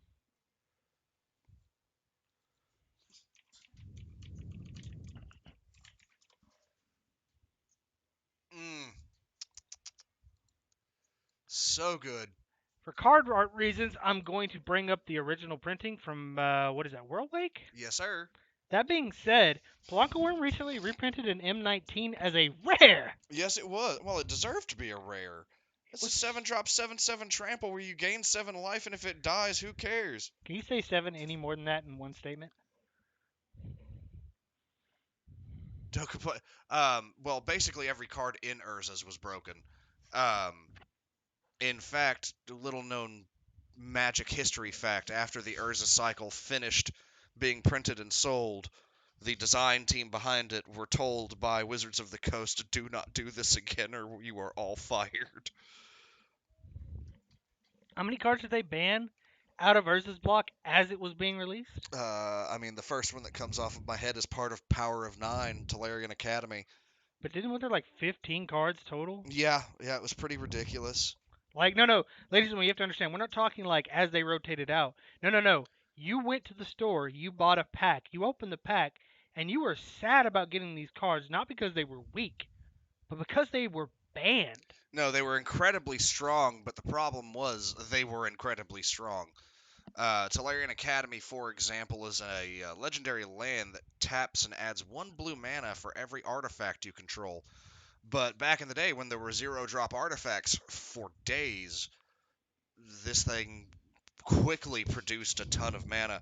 My favorite combo I've seen to this day actually involves an enchantment called Mind Over Matter, a creature by the name of Arcanus the Omnipotent, and uh,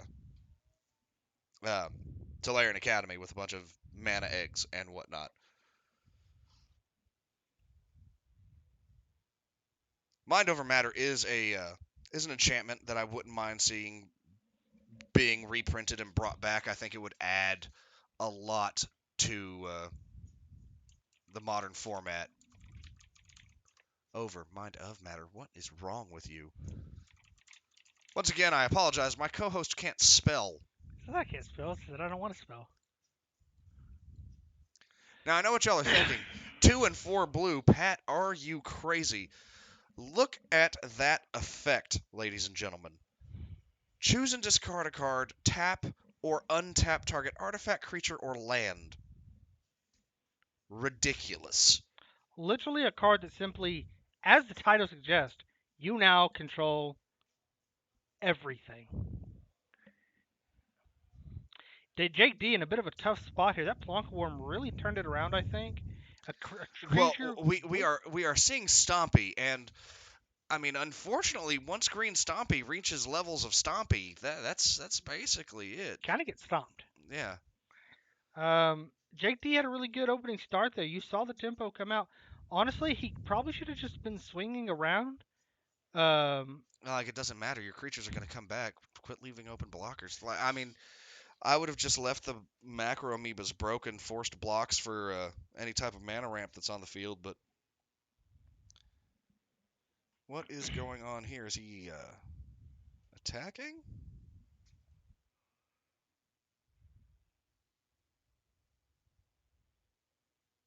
I'm going to blow up the Nurturer, looks like. what is that Jesus thing? I don't know. I'm going to go check. I'll be right back.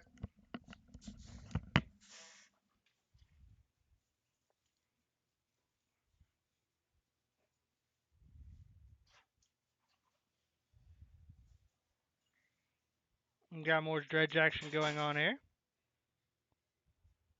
I should take it back. It's not dredging. He's Kind of looks like he's delving.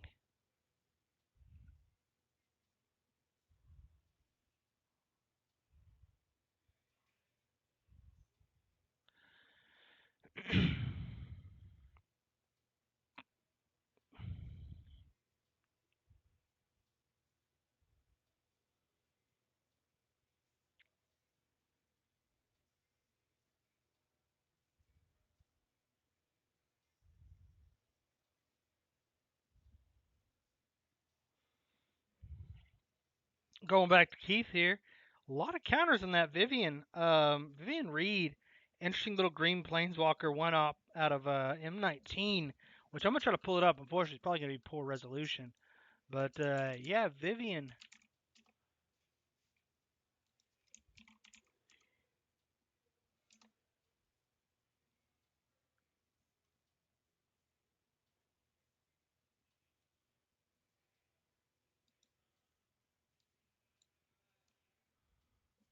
A good little planeswalker coming out of M19. Basically, tutor on a stick, the ability to destroy artifacts, enchantments, and creatures with flying. All the stuff green needs.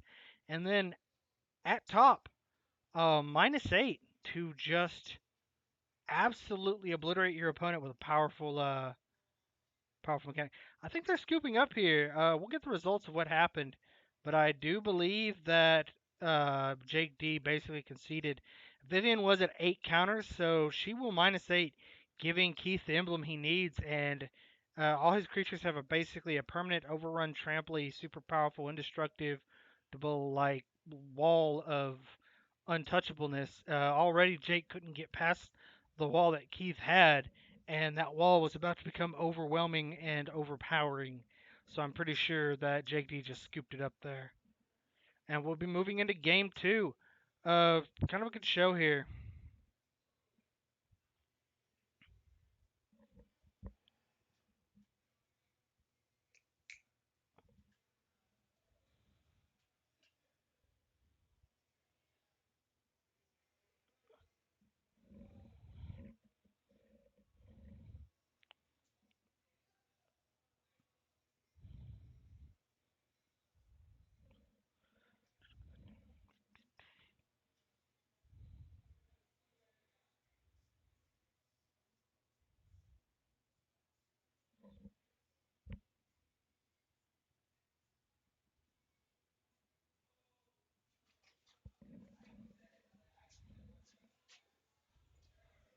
And my co-caster has returned.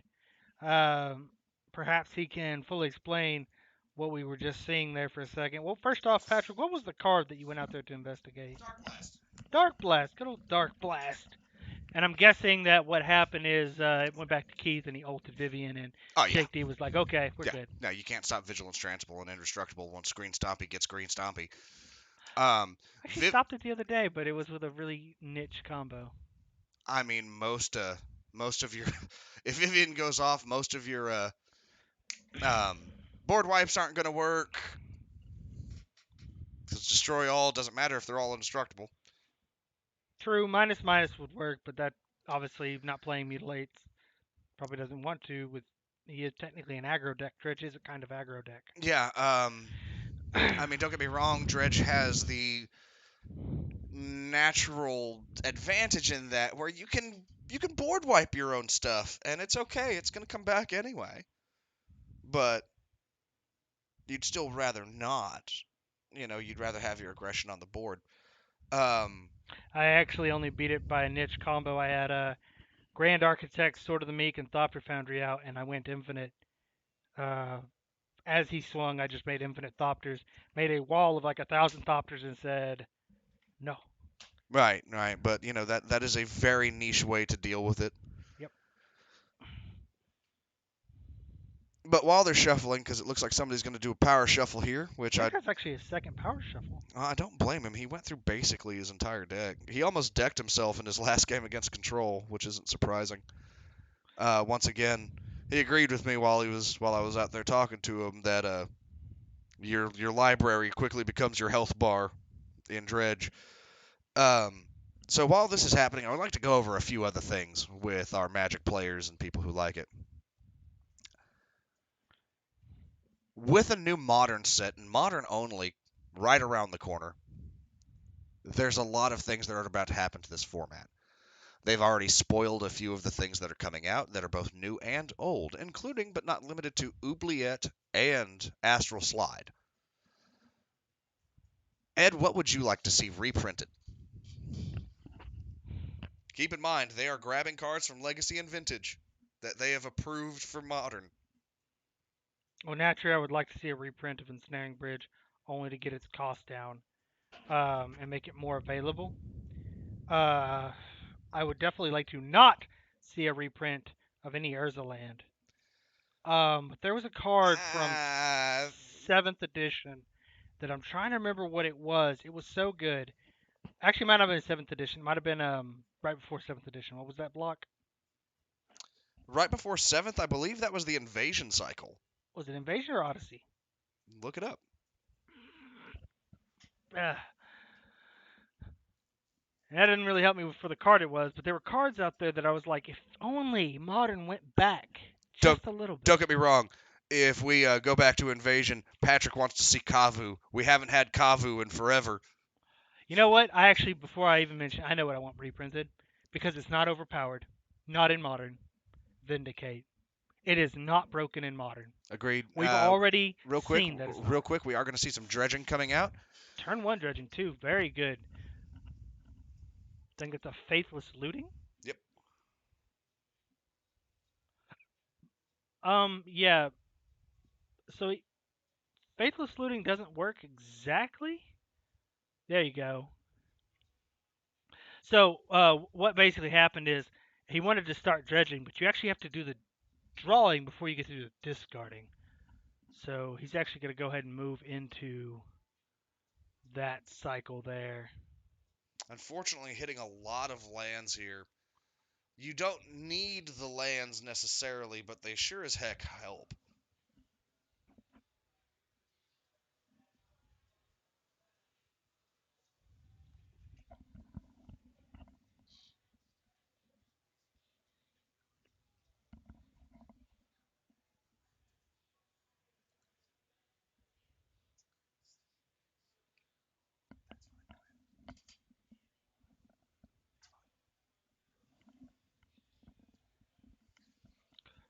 Onslaught, of course. You're right. Onslaught.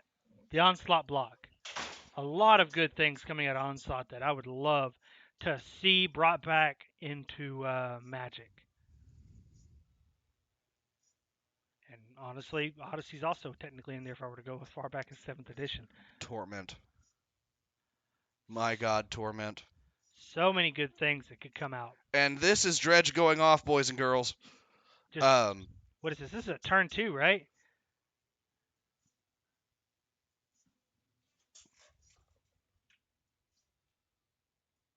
Yeah, yes, Jim Palm Polluter. You remember Jim Palm Polluter, right? Yeah. You pitch it and just burn somebody for zombies.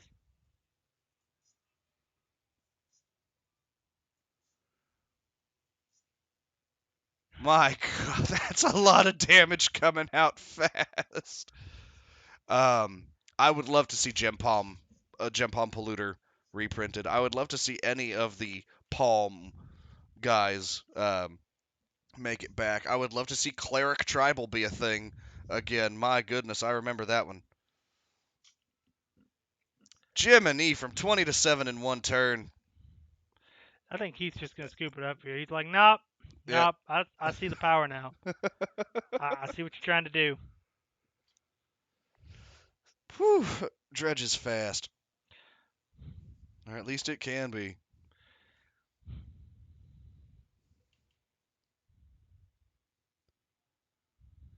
And no, you can't really pile shuffle twice in a row, but we're going to allow it here. Because if he only pile shuffles once, to be completely honest, it probably stacks the deck better in his favor playing Dredge. Yep.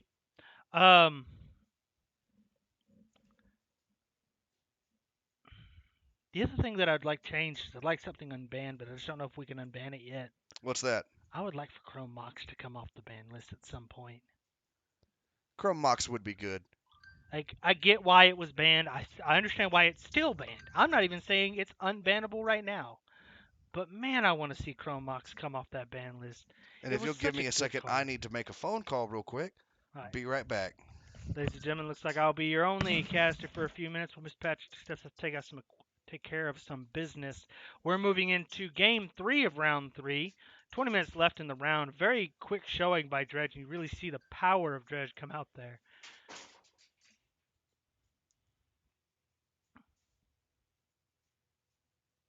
So to the audience, I would like to know, because obviously Zesty chimed in a bit. I'd like to know, what would you like to see brought into Modern that came out before 8th edition? What would you like to see reprinted? Not reprinted to make more available, because we all have those, but straight up, this card has never been allowed in Modern until today. Let me know, and I'll get back to you on my opinions on what you say.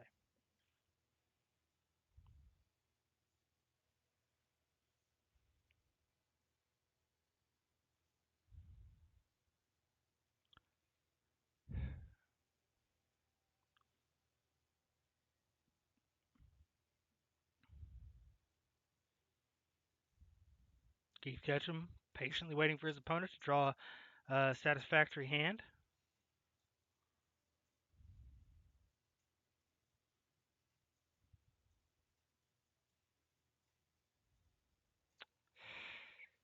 I think I do see a land in there, so he's probably pretty good too. It's okay, Al. Whatever you'd like to see.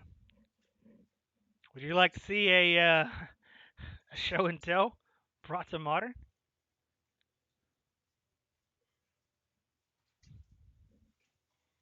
Can you imagine if show and tell were brought into Modern? No, that does not need to happen ever. I told you I beat a show and tell deck with the jankiest card, right? Yes. God. Flashback Marauder. No, nobody wants counterspell. Whoever said that, go find a short bridge to take a long walk on, or a short pier. Sorry, no more counterspells. No, Wizard's Retort was bad enough. Yeah, situational counterspell was pretty damn bad. um, and if you're too new to know what you would like reprinted, just by all means, what kind of effect would you like to see played? If you play Magic, if you're too new to Magic in general to know what we mean by like keywords or mechanics, just name something that you would like to see. We'll let you know if it's too out of this world or not.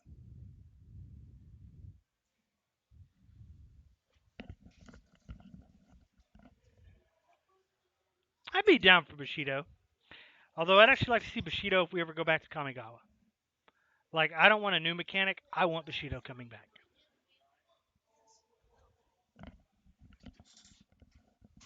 Tossing lightning axes. Lightning axe was too good. Fantastic. Let me bring that up, actually. And yeah, as Zesty said, Bushido. I want Bushido coming back. So Bushido was quite possibly the greatest creature keyword of all time. While it had no direct effect in attack or in attack, it sure as heck had one in defense. Um, so if we look up, Hold on, give me a sec. Actually, let me put up Lightning Axe. For your viewing pleasure, Lightning Axe. gross. What was the name of that damn general? Takano, go to Google and look him up.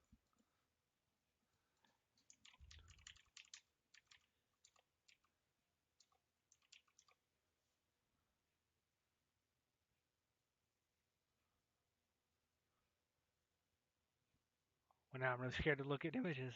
No, just click the did you mean?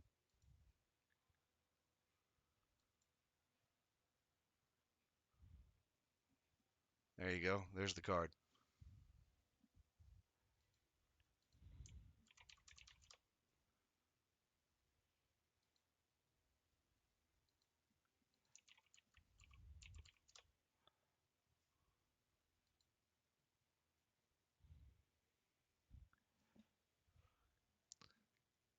So good.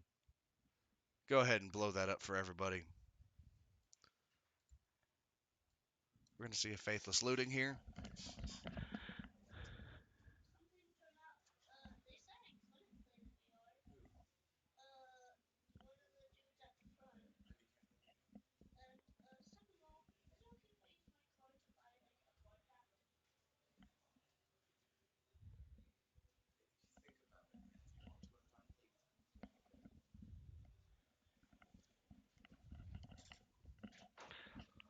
So, Takano Samurai General. 5 and 1 white for a 3/3. Bushido 2. When this blocks or becomes blocked, it gets +2/+2 until end of turn.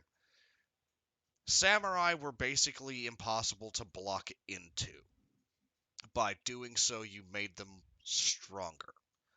And if Takano was on the field, it got even worse because they were just stronger initially.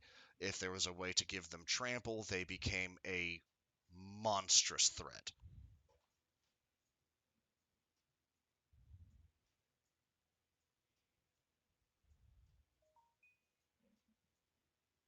So getting back to the game, I mean, honestly, at this point, Dredge plays itself.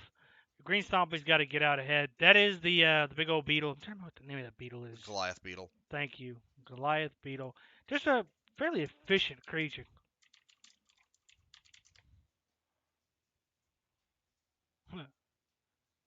I guess not. It must be something else. Because that's not it. I'm going to go check. Be right back. It's the old 4-drop 5/5, and it dredges or not dredges, but scavenges for 6 to give its power and toughness to basically another creature. Just a good little beat stick.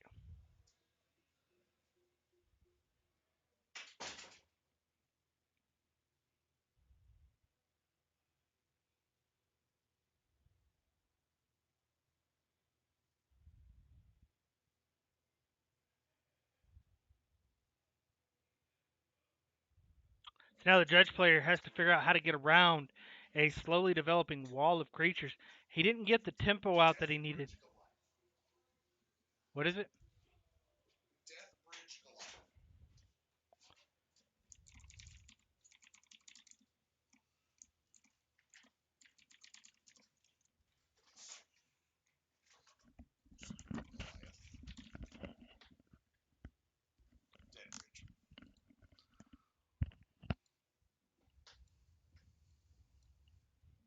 Good old Deadbridge Goliath. Like I said, a 4-drop 5/5. Very economical creature. Yup, and it has scavenge for 6. Which means it could take its power and toughness and turn into +1/+1 counters for another creature. Honestly, I'd like to see Scavenge being utilized with hardened scales. It's too slow. Yeah, I mean, that was always the problem with Scavenge, though, was that it was one of those mechanics. They were like, this is too good.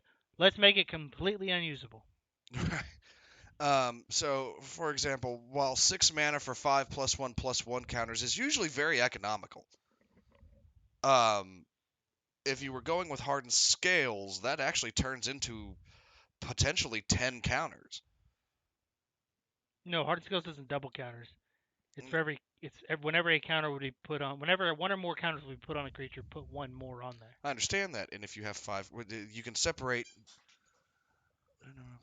No, actually, you put it on target creature. Oh yeah, only on target creature. Yeah, never mind. So it's 6 for 6 with hardened scales, which is good, but it's not great. And unfortunately, with hardened scales, you need great. Now, I'm not saying combine it specifically with this card, but there were a couple of scavenge cards. That plant zombie, it scavenged for 0. Go ahead and look up scavenge as a keyword.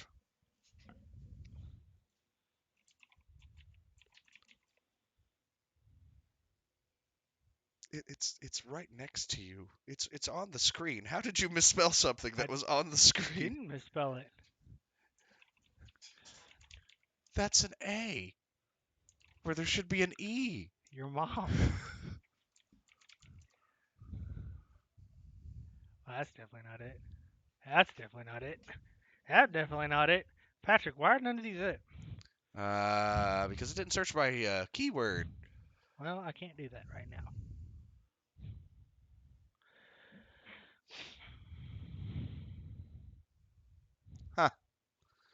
Huh. Looks like we might have some dredge going off here, but it might be a little late in the game for it. JT definitely got to find a way around these creatures. I just don't know if he's going to be able to.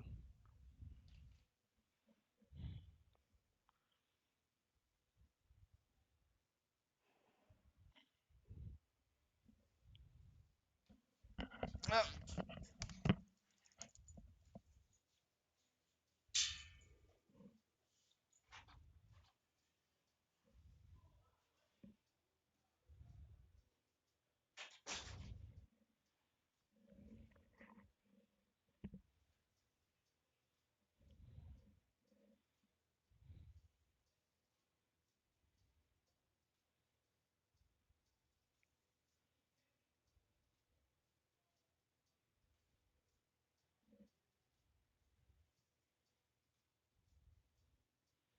I do want to point out this is game three, and likely if Jake D can pull this victory off, he will compete for the top seat. Uh, However, if he fails, he will be at odds to the top seat with whoever is currently also remaining in the 2 and 0 bracket. Next round, of course, we will be playing only the top seat picks. So after this game, look forward to the two top players for this week's F&M. Dredge very quickly trying to figure out how to get around these creatures. These creatures, Keith giving him a good pound down. Being big green stompy, you've got to try to wonder what JD wants to do to get around these creatures.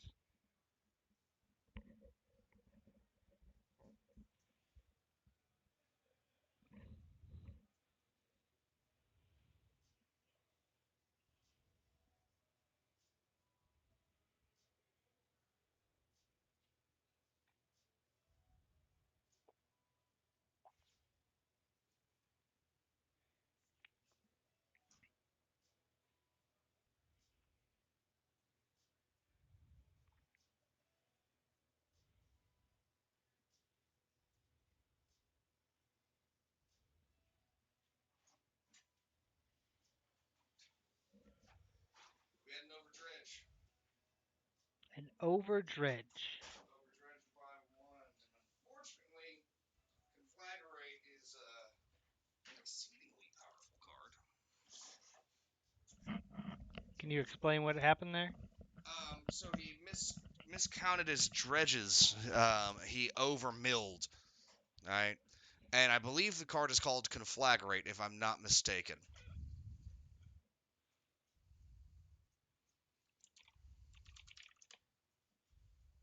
There it is. This is Conflagrate.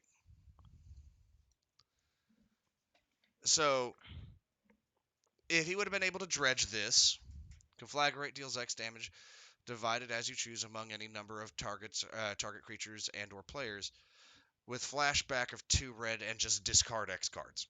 It's exceedingly powerful in dredge. All right. Now, if he was playing standard landless dredge like we used to see back in the day, I would have said that's fine. Put it in your hand. All right. But even as it stands, he could have simply paid 1 and played it for 0, got it in the grave, flashbacked it, and done a ton of damage. So we had to exile that overdredge. But from where I was sitting outside and saw on the board state, I'm going to have to go ahead and give this to Keith.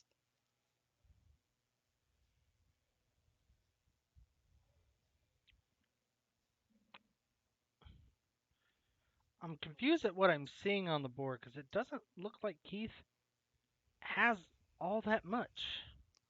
He doesn't really.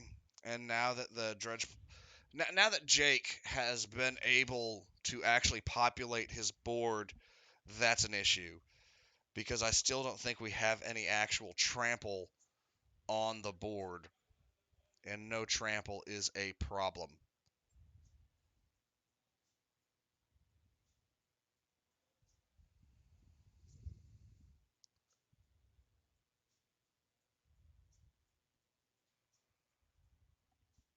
I'm going to go give them their 5-minute warning. Be right back. See another dredge coming out.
Turn one's been passing to Keith Ketchum. 9 damage left to try to get on to Jake D here. He's going to put a giant growth on Deadbridge Goliath with the boar umber that's already attached. That becomes a 11-11.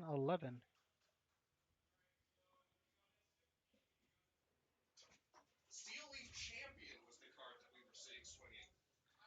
Oh, Oh boy. that actually changes a lot of things.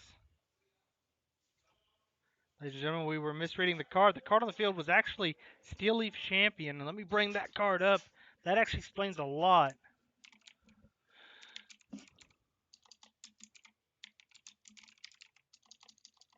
What the fuck? You can't spell. What the? Leet?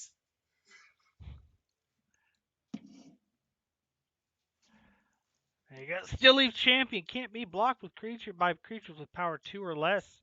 And unfortunately, from Dredge, most of its creatures are in fact that small. Yeah, except Prize Malcolm. Good With game, Keith Mason. Keith taking it just by the hair of changing him with a giant growth to boot. Very well done by Keith Ketchum. Some alpha and beta stress. Yep, definitely knocking Jake D down to having to compete for the top seat. So likely what we'll have to see is we'll probably will see Jake return simply because he actually we may see Keith return because now they're equal. Keith may in fact compete for the top seat now. You might. That'd be really interesting to see. Give us a minute. We'll be right back with you with Nexus Esports Friday Night Magic Modern Events.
And we are back for the fourth and final round of tonight's Friday Night Magic Modern event here at Nexus Esports.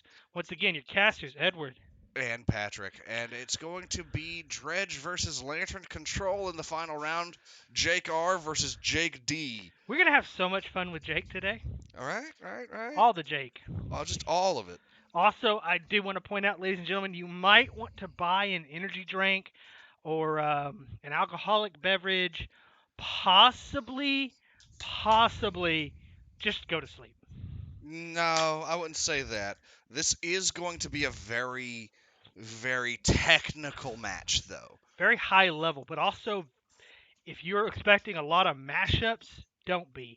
Lantern Control is one of the most brutal control decks in Modern right now. Just go ahead and pull up Lantern so everybody can see the Lantern of crux of the Insight.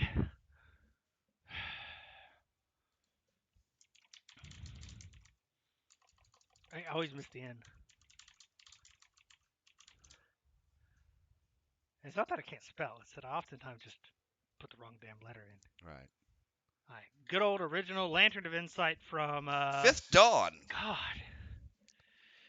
Mirrodin, once again, one of the strongest sets ever released. Silver Age of Artifacts, ladies and gentlemen. Silver Age of Artifacts. And honestly, I was fine with Mirrodin level of power. I wasn't fine with Urza Saga. I was fine with Mirrodin. Though, looking back on it, there's some uncommons that shouldn't be uncommons from Mirrodin. Correct. But we are seeing the first turn of Lantern. It's already out there. And each player plays with the top card of his or her library revealed. Sacrifice Lantern of Insight. Target player shuffles his or her library. Pretty standard. Now you're asking, but Patrick, Edward, what's the big deal? Being able to see what your opponent's next draw is, especially if you know the deck, is extremely important. If you see a combo piece, if you see a land that you don't want played, sacrifice the Lantern. Have them shuffle. Chances are it won't be there anymore. Very much so. Being able to recur Lantern of Insight just controls the opponent's draw. It is, I believe it's called Fate Sealing, effectively. Well, there was an old card called Fate Seal or whatever that did that. Mind Sculptor did that as a +1. Yes, sir. So when you can control your opponent's draws, you control the game. And while Lantern doesn't do that outright, That is a surgical extraction. That is an unfortunate, just an absolutely unfortunate amount of control coming out there. Surgical Extraction, expensive card right now. It's like $20-something. I think it's more than that. No, you're right. Actually, I think it's gone up over 30. Well, it's because everybody keeps playing it. and I think he got Amalgam out of it. Yes, an Amalgam is definitely one of the main beat sticks in Dredge. So Surgical Extraction, 1 Phyrexian black, meaning that you can either pay for it with 2 life or 1 black mana. And he just simply said, choose target card in the graveyard, exile it, exile all copies of it from your hand, graveyard, and library. Remove target play set. If you don't play black in Modern, you run Surgical anyway. What do you run if you do play black, Patrick? You run Surgical anyway.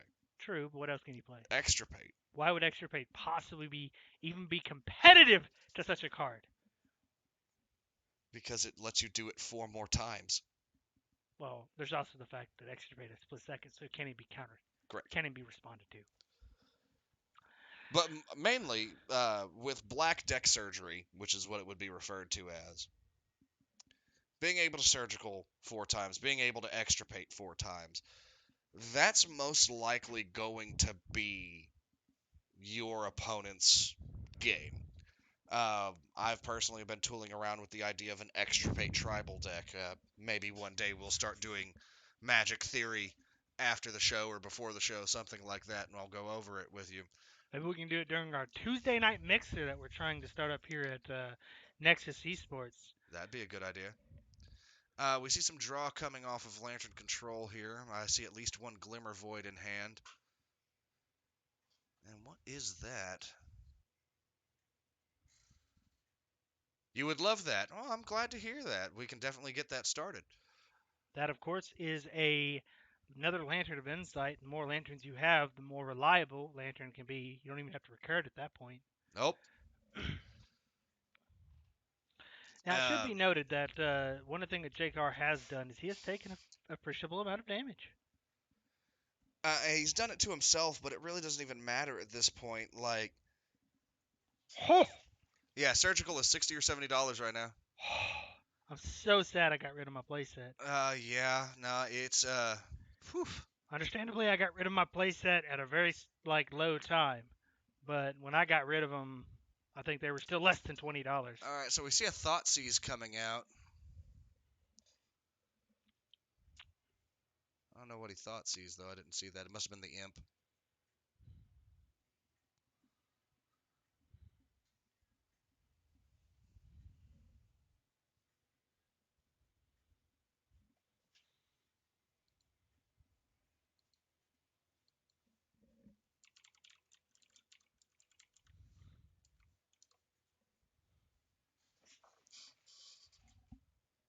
Dredge is doing everything it can here to get a board state stabilized.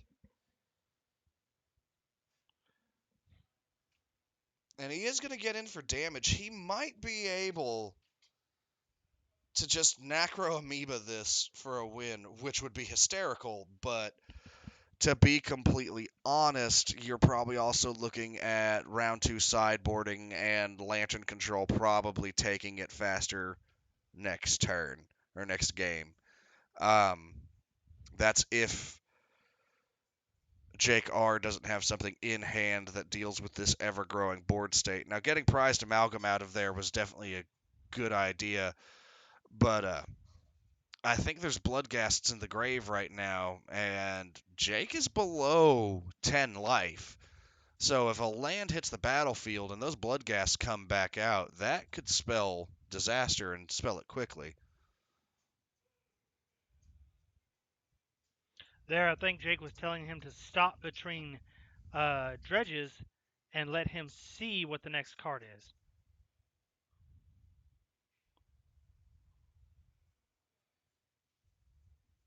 A lot of really important materials coming out there. The blood gas being probably one of the most important. If Jake can get the ooh, there's Necroamoeba. But that's not what he needs to see here. He needs to see a land. And Lantern Control knows that.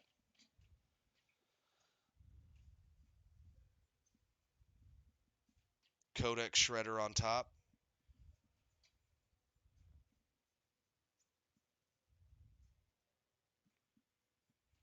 And what is this going down? It looks like is that ensnaring bridge? Hold. That is ensnaring bridge. That's the M25 version. Fantastic card, ladies and gentlemen. One of my favorite artifacts ever made. I don't know how many cards he has in hand, though. As you can see, the artwork. When I said I needed a hand, I didn't mean this. That's funny. Good old Gerard. Yeah. Gerard, sorry. I apologize there.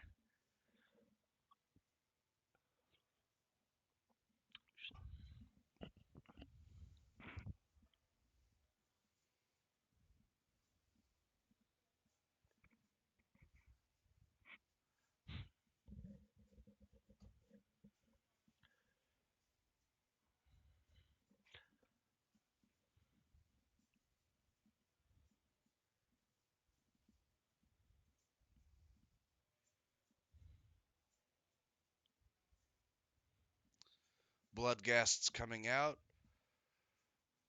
Swings going out. And he's not stopping him for the ensnaring bridge, so shuffle your library, I guess. All probably 15 of those cards. Probably less than that. Ooh, Conflagrate on top. That's going to be the scoop. We're going to go to sideboards, and this might take a minute. Go ahead, kick back the recliner on your chair. If you smoke, go ahead and take care of it. You got a minute.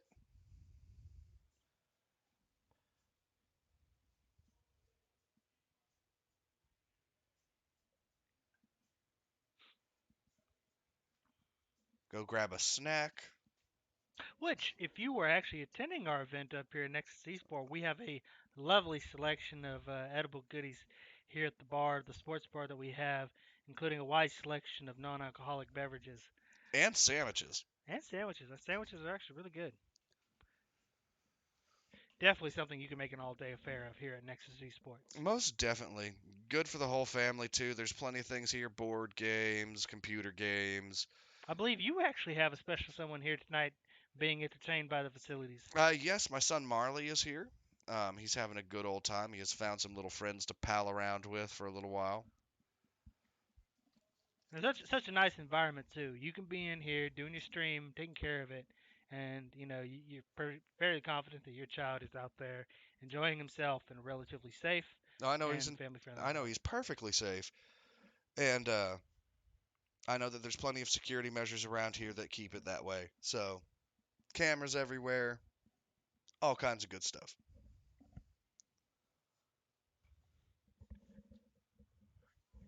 And also, for the concerned parent out there, there is in fact a restricted list for games here. Don't worry, they won't let your 7-year-old play GTA 5.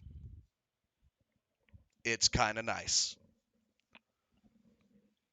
Unless you just want your 7-year-old playing GTA 5, and in which case I'm gonna.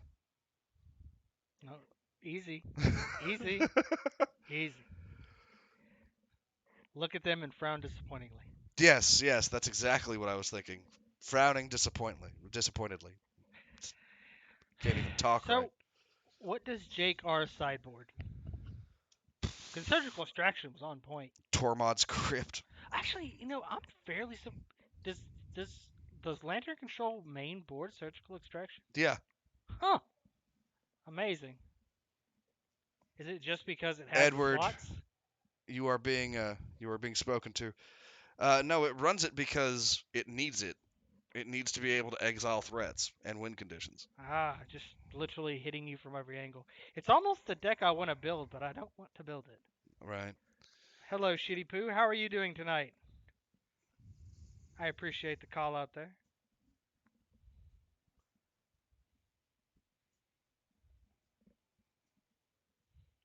These guys are going to take their sweet time with this one, though. Like I said, what does Lantern control? Tormod's Crypt. Yeah, Tormod's crypt. That's what I said. You put Tormod's crypt in. Oh, man. What else could he do? He could cry. Huh? He could cry.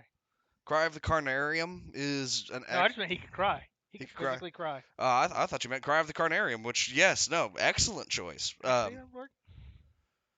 Most of Dredge's creatures are not over 2 power.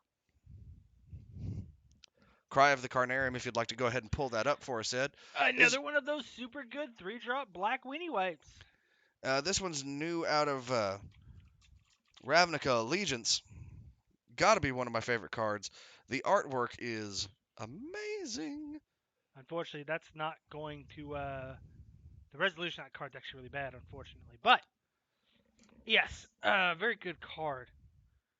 1 and 2 black, everything gets -2/-2. If it would die, exile it instead. Phenomenal. Yep. And it's relatively low cost, means you can back-to-back these things in a neg 4 across the board for 6. Don't forget the other aspect. If a creature was put in the graveyard this turn, exile it. Ah, yeah. It didn't have to get put there by Cry. If they sacked a bunch of creatures, Cry? Yeah. I mean, if we just wanted something that exiled them, Flaying Tendrils would have been fine. But this goes a step further. And also, for anyone who doesn't know, the card art depicted there is Sire of Insanity. Which is another demon that came out of this new set. And No. Sire of Insanity came out in Return to Ravnica. did it. Oh, yeah.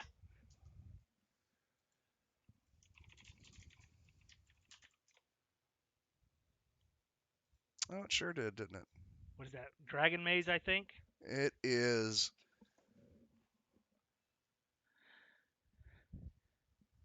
What a little combo that would be, though. Just Oh, discard your hand. Oh, cool. Here, let me get all those creatures that went there this turn out of there. well, no, no, no. Remember, Cry says from the battlefield. Ah, Not quite the combo, but it's almost there. go ahead and look at Cry of the Carnarium again. I think you might be wrong on that, actually. All creatures get -2 and -2 until end of turn. Exile all creature cards in all graveyards that were put there from the battlefield. Battlefield, yeah. If a creature would die this turn, exile it instead. Never mind. But it pairs well with other good removal.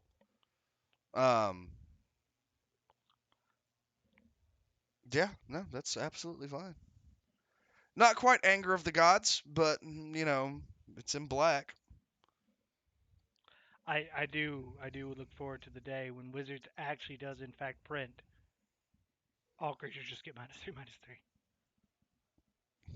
This Agreed. will this will be exceedingly important because the difference between a card like Anger of the Gods and Sweltering Suns is those cards hit the three toughness. These only hit 2 toughness. Yeah, go ahead and pull up Anger of the Gods for us real quick. But the advantage, of course, the -2/-2 kills an indestructible. That's always been the trade-off. Anger of the Gods is a crowd favorite form of removal for almost the exact same cost, except in red instead of black. You deal 3 damage to all creatures. If they would die this turn, exile it instead. I want to point out there is a Welding Jar coming to play really early for Lantern Control. Welding Jar, phenomenal artifact card. It, Immediately with the Thoughtseize, too. yep, Wasting no time. gotta find those threats. Gotta get them out. I have mixed feelings about Welding Jar. I love it. I love it as a card. But to have to dedicate 4 slots. To Welding Jars to make up for your need to sacrifice the Lantern. Actually, you can't because it says regenerate target artifact. You can't regenerate a sacrifice thing. But no, having to dedicate 4 slots in a 60 card deck just to saving your own artifacts from anything that isn't exile. That's rough. No, I agree.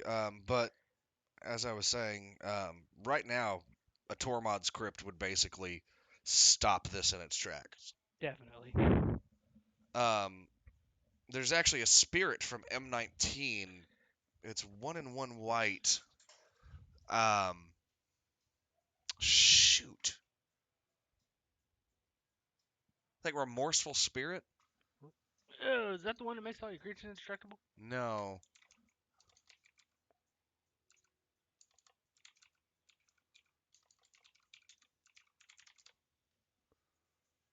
There. Remorseful Cleric. Yep. Phenomenal against Dredge. Phenomenal against many things. And commonly used in spirits decks. Well, I think this was the first time it was ever printed. Yeah, but it's used in spirits. Oh, is it already? I mean, it's a 2-drop 2/1 flyer, which is just good. And then, at a moment's notice, it's graveyard control. If you can build powerful control mechanics, On bodies that are decent? yeah, like that's what made Merfolk so good. You were playing a tribal aggro deck that had built-in hexproof and counter spells and buff spells. It was like, dude, why? Alright, so we've got a Lantern of Insight coming down. Codex Shredder. Um, this card is from Theros, I believe. Pix Penner. I can't remember what it. I'm gonna go look. I can just look it up here. PYX. There it is. Yeah. Each player exiles the top card of his or her library face down. 7 and sacrifice. Each player turns face up all cards he or she owns exiled with Pixis Pandemonium, and puts all those cards onto the battlefield.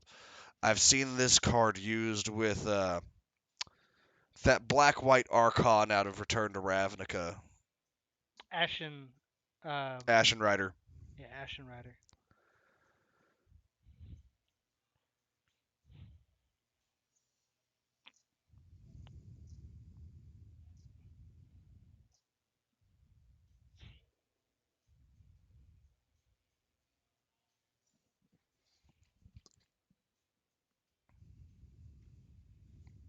combining it obviously with Lantern of Insight, you can see what card your opponent would be putting face down and choose whether or not you want that card going face down. I would definitely exile that imp. It's a primary source of dredge, but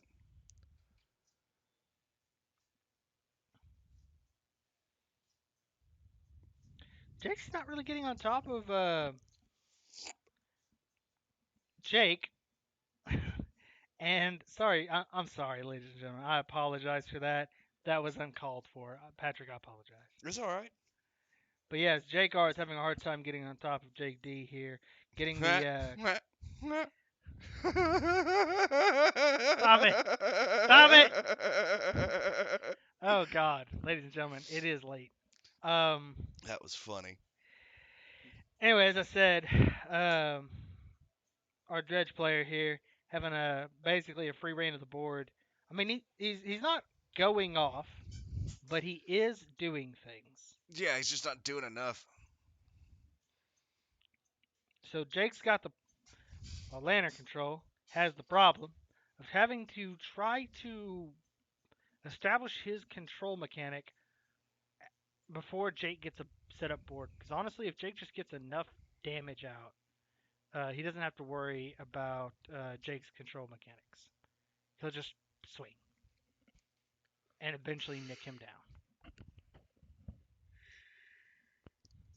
Unfortunately, the board state is actually not in Mr. D's favor right now. That's one Bloodghast. I mean, don't get me wrong, 6 turns from now he'll win, but it's getting pinged for 2 life a turn in Lantern control isn't that bad. So at the end of the turn, he exiles the top cards of the library. Was that at the end of the turn?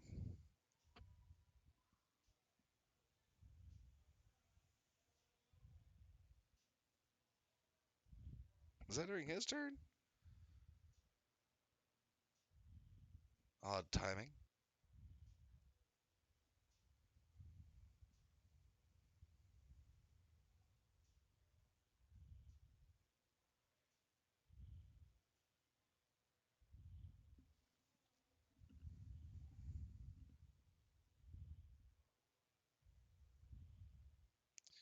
He's going to draw a card. It's going to be a surgical extraction. He's probably going to immediately throw that. Well, I mean, he doesn't have any solid targets, I don't think. Unless he wants to hit a dredge creature. He might. I know he has a Gogari Thug in his graveyard. Golgari Thug's not a bad target.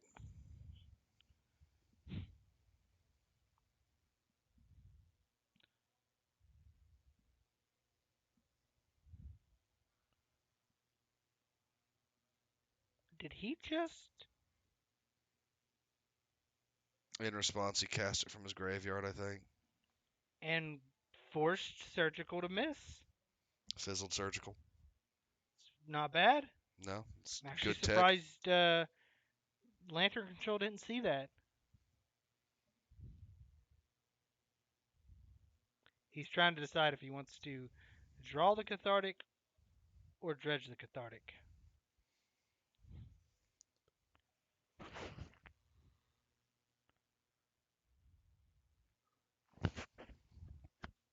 I think I would definitely go ahead and draw that. Yep.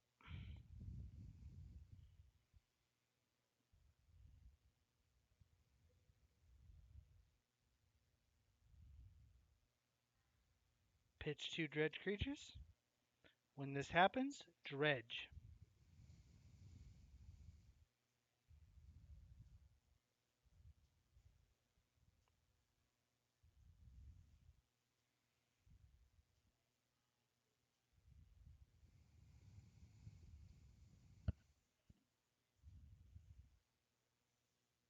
Lots of decisions being made here, lots of crosstalk. He's going to Pixis it.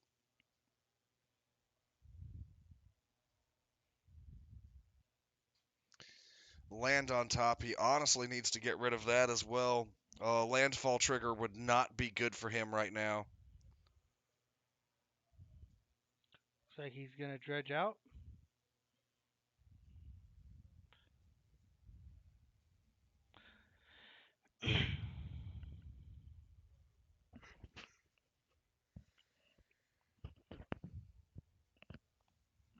Thinking about it though, Dredge does have a slight advantage here over Lantern Control. Lantern Control is trying to stop you one card at a time from getting what you need. Dredge dredges out dozens of tools at a time.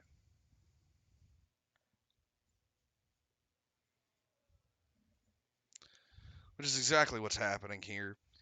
He doesn't care about the Codex Shredder. He doesn't care about the Pixis. I mean, the Pixis has probably hit a few high quality targets, but unfortunately, Lantern Control is not shields up at this point. It's got 2 mana and nothing to do with it.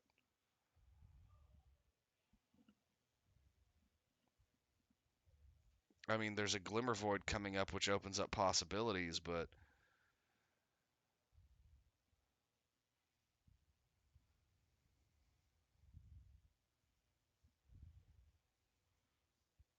And there's a prize amalgam being shown on top. It's probably going to get. Pixist. Oh yeah. Which is unfortunate, though.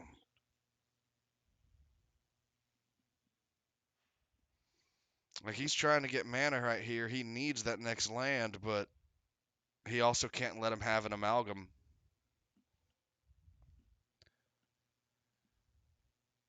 Is that a Buried Ruins? No, that's an Academy Ruins. Yeah. Card I've been looking for actually. And Trying I'm to get not two. familiar with what just got played. What is that? I think it's a Conflag. No. The card that. Oh, that was Unmoored Memory. Unmoored Memory. That is a heck of a card. Go ahead, pull that up. Yep. This is more deck surgery, ladies and gentlemen.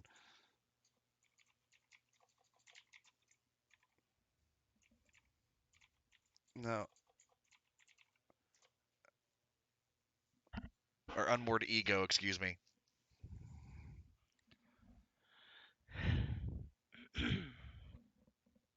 Choose a card name. Search target opponent's graveyard, hand, and library for up to 4 cards with that name and exile them. That player shuffles their library, then draws a card for each card exiled from their hand this way. This is terrible for Dredge. Right? The last thing they want is cards in hand, and even less cards in exile. He could have just named Prized Amalgam. I'm sure he did, actually. Either that or Conflag, one of the two. In fact, I'm going to go double check real quick.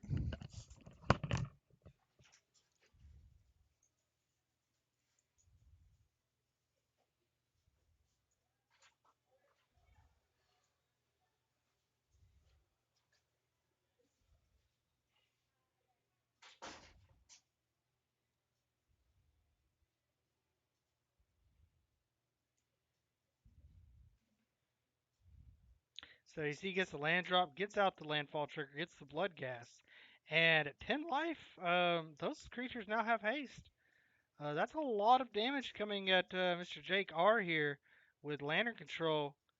He's got to figure out real quick what he's going to do to stop this. Yeah, with 4 life remaining, Jake R's kind of got to get on top of this. And I'm going to be honest, I don't see him being able to do that.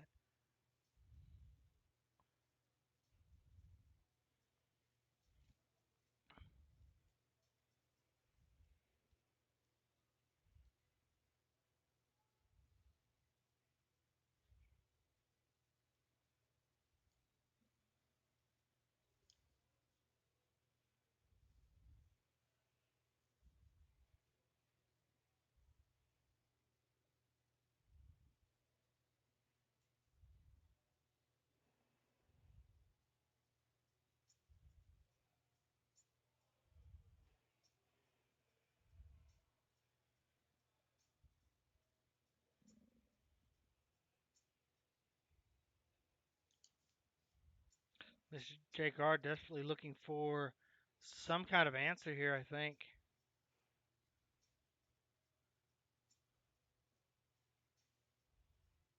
Another dredge trigger going off.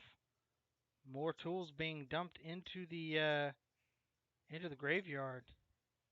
And looks like Mr. Jake D is going to turn card sideways.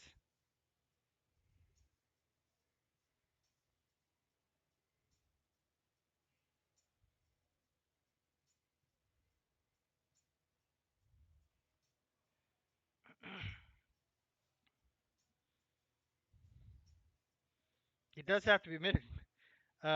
Dredge right now is operating on probably about 10 cards left in the library. But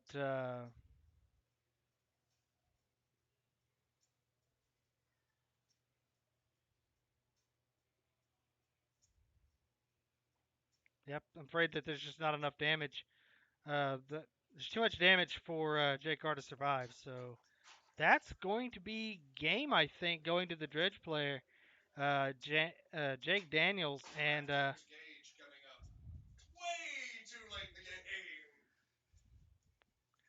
so yeah, as my co-host coming back in here to check on what was going on. Grafdigger's cage did get put into the field, but way too late. Didn't stop the Dredge creatures from entering the battle. That would have been the killer. Let me go and pull up Grafdigger's cage. So Unmoored Ego, in my opinion, hit the wrong darn target. You get to name a card with Unmoored Ego. Prized Amalgam. Bloodgast. Any of these things. Honestly, hit Bloodgast. Bloodgast is what brought back the prize amalgam. Lantern Control definitely kind of coming up on the short end of the shtick here. It is one of the more brutal control decks in the meta, but boy, when it doesn't get a chance to go off, it just sits there and does nothing. Our Lantern Control player unfortunately got stuck at 2 mana for most of that game. And I mean, while yes, most of the artifacts in Lantern Control are 1-drops, you still need mana to play other spells, i.e. Unmoored Ego. And he just didn't get it, unfortunately. Ladies and gentlemen, that will bring to, I think, an end to round 4. That is an end to round 4. And it looks like Mr. Jake D is going to be taking the tourney. That being said, he has the exact same score as at least 2 other players tonight because JCR is now 3-1, and the winner of the other pseudo top seat position, because there was a 2-way tie for second seat. Well, actually, no, sorry, there was a 3-way tie for second seat. So that means there are at least 3 players finishing tonight 3-1. Huh. Nobody went 4-0. I'm not actually sure who's top seat. My goodness. I'm going to go get with the tourney coordinator and see what the deal is on that one. Yeah, we'll cut to break for now, but stay with us. We may be back with an interview for whoever we can determine as the top seat tonight. Until then, like I said, don't go anywhere. Stick in these seats. Keep listening, and we will be right back.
And we are back with tonight's coverage of the Friday Night Magic Modern event here at Nexus Esports. I am your caster, Edward Teague, and I have with me Mr. Jake Daniels, the author, if you will, of tonight's fantastic Dredge performance. Let's talk a little bit about this. Let's start with round three, okay? Yeah, You played against a kind of a janky big green stompy deck. yeah. How did you feel going into that? I thought I had a pretty good It just really depended because if you get Steel Leaf Champion out, it's pretty tough because my idea was I'll block it with Stinkweed Imp, but you can't block a with an ability. But if I go, obviously, you saw in game two, it was Just went off. it just yeah. So it's capable of like no deck. I don't think in the format can stop that type of turn. Three definitely was it not. three? It was Three like or turn four? three, I think, that you So just kind of exploded. And yeah, like, yeah. I have an army. I What had do you like got? I had three prized amalgams and like three bloodghast or four bloodghast or something nutty like that. I was a little confused. I think it was in game one. You had the creature advantage, obviously not the power advantage. He had a single 8/8, and instead of trying to just suicide your dudes around and charge him, you went ahead and were like, you know what? I'll just hang back.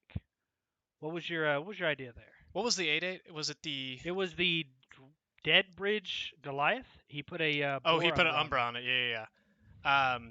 So I was thinking, I was like, okay, I can. Usually, it probably is maybe more passive with the printing of Creeping Chill, because a lot of times more rely on like I'll be like, oh, I'll just sit back because I know that it's a green deck. It doesn't have any removal really in general, so I could just kind of swing out in one last go if I can hit like Conflagrate and a few Creeping Chills like in a row.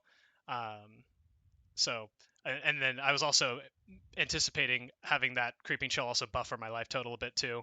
Um, I think I took like 18, which was probably not the play. I was just like at this point like that had, when they swung for 18, I had probably already lost the game, but that was later on in the game. But it was probably better that I probably should have kept swinging, but I was like, oh, I could probably like hit a Creeping Chill 2, 3, which has happened, and then Conflagrate. I was also looking at I was like, and I was just dead set on the Conflagrate plan. Um, and I also just was like, oh, I can't like hit his 8/8 with a big Conflagrate because he's just gonna sack the Umbra or whatever. And I was just dead set on that, which I was like, after that game, I was like, that was dumb. I should have just ignored it essentially. Hmm. But yeah, no, it was probably a misplay. So let's move it around four then. I have to tell you, Lantern Control from the opinions. I've never actually played against it myself. I've only seen it, heard about it, and obviously watched it just now. Yeah. But a lot of people I've talked to, when they hear that their opponent is playing Lantern Control, you can actually hear the sound of their heart breaking. So what was your opinion as soon as you were like, this dude's playing Lantern Control? Well, okay, so he's my roommate. We played the matchup a lot, which for my sanity is probably not good, but I think I've actually seen you then on our chat before.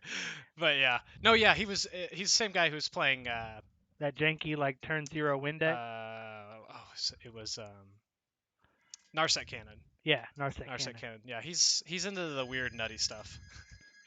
But Don't worry about it. okay.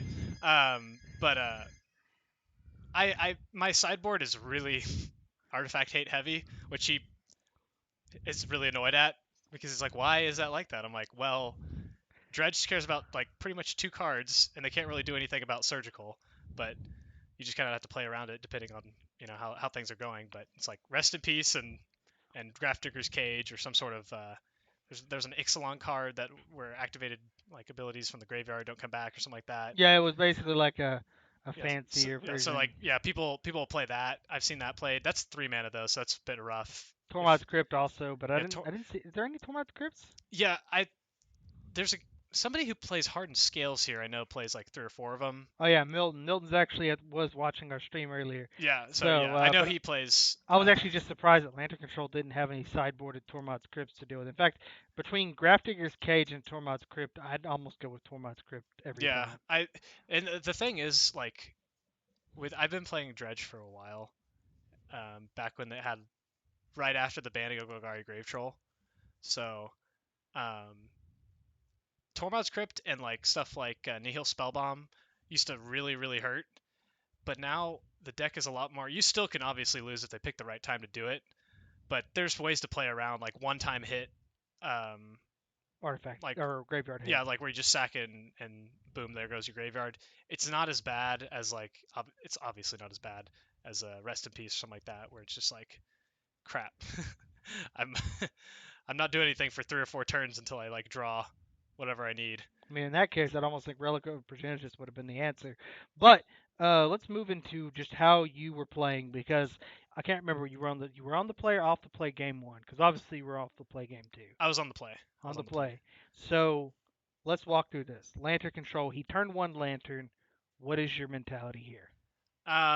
Did I have a Shriekhorn out? I think you did. I did. Yeah. Okay.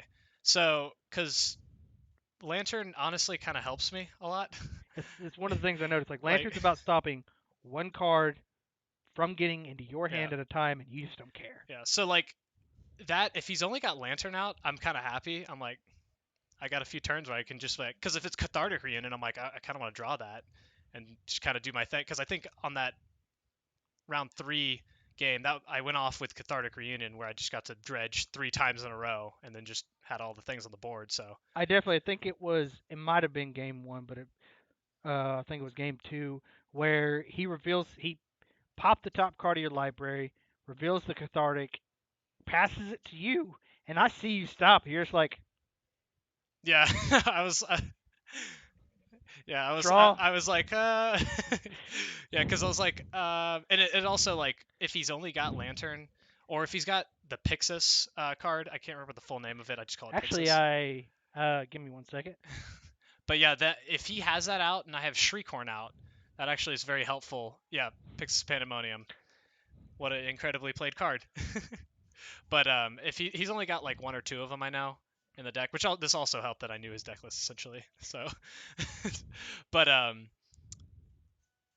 normal because he wants to use this only against me because most of the time it's like unless it's Cathartic Reunion, I want it in my graveyard, and even like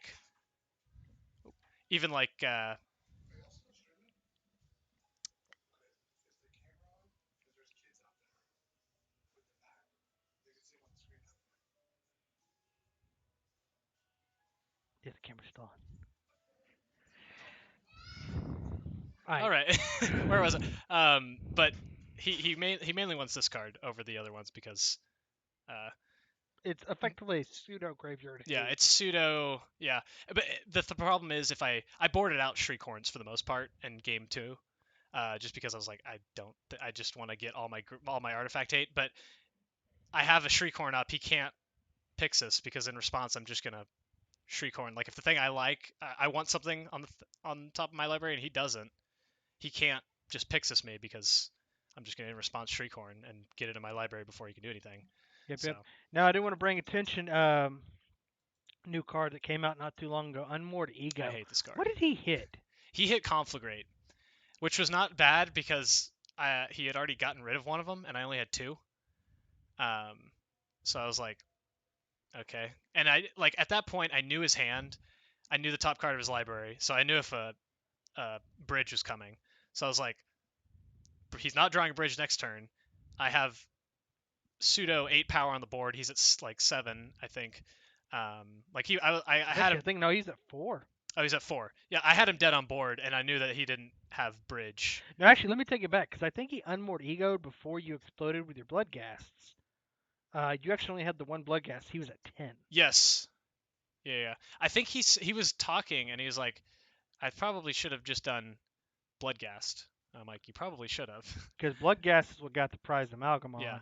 You would have stopped your entire, and he would have you would have been on the clock. How many cards do you think you had left in your library in game two?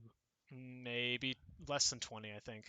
I thought it looked more like 10 to me. Yeah, I was like, oh I, god. I didn't check. The round 2, I had 2 cards left when I won against Jeskai Control, and I was sweating it.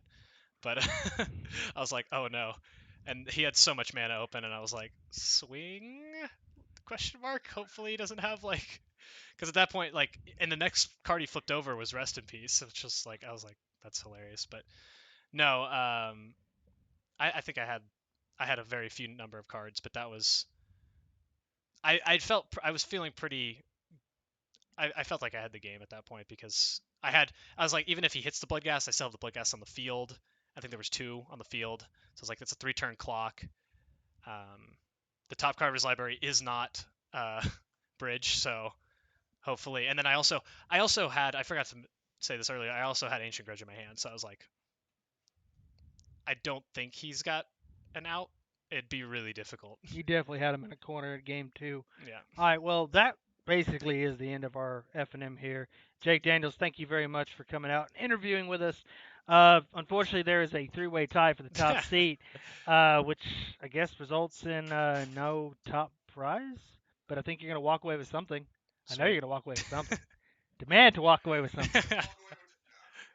But Jake Daniels, it's been great having you out tonight. Hope to see you again next week. Hope to Thank see you. something as interesting as Dredge. Yeah. Thank you very much.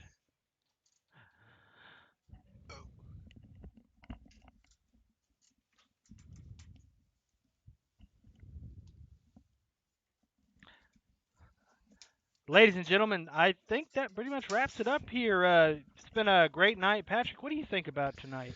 It was good. We had some misplays, but everybody misplays from time to time. Yeah, I got word on it. He unmore egoed a conflag, Yes.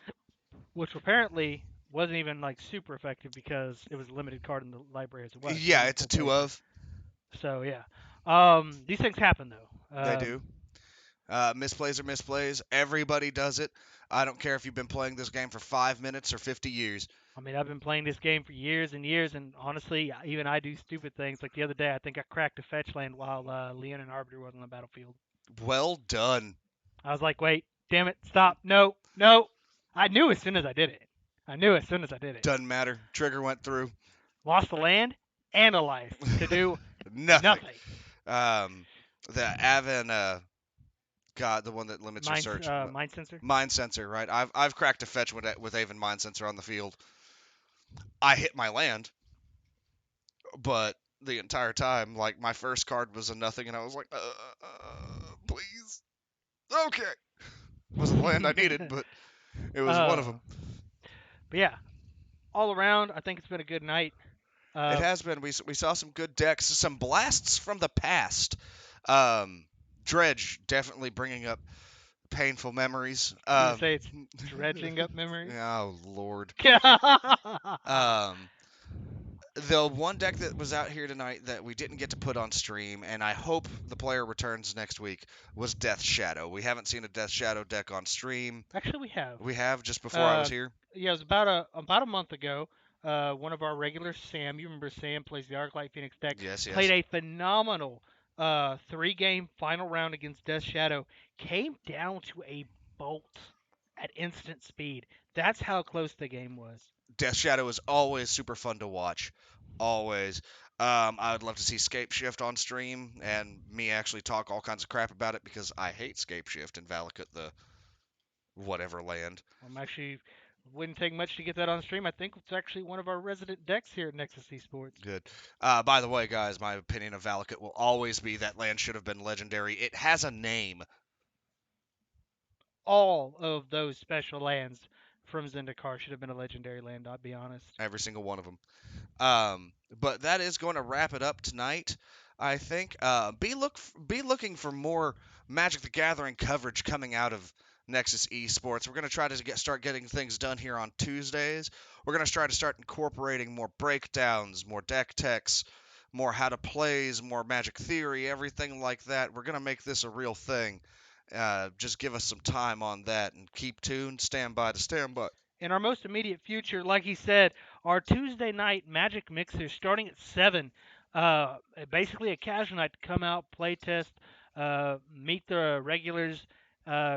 Even if you don't have your own deck, come out. It's a night to play, socialize. Nothing's at stake, but that also means that nothing to sweat. And last Tuesday we had a good turnout. 7 or 8 people showed up. Had some good games. Had some interesting decks that got brought out. Don't expect a bunch of tier 1. If you want to come test some tier 2, a little bit of Mantle maybe. A little bit of Bantle. Milton, I know you were on here earlier. Don't hide from me now. Come out Tuesdays.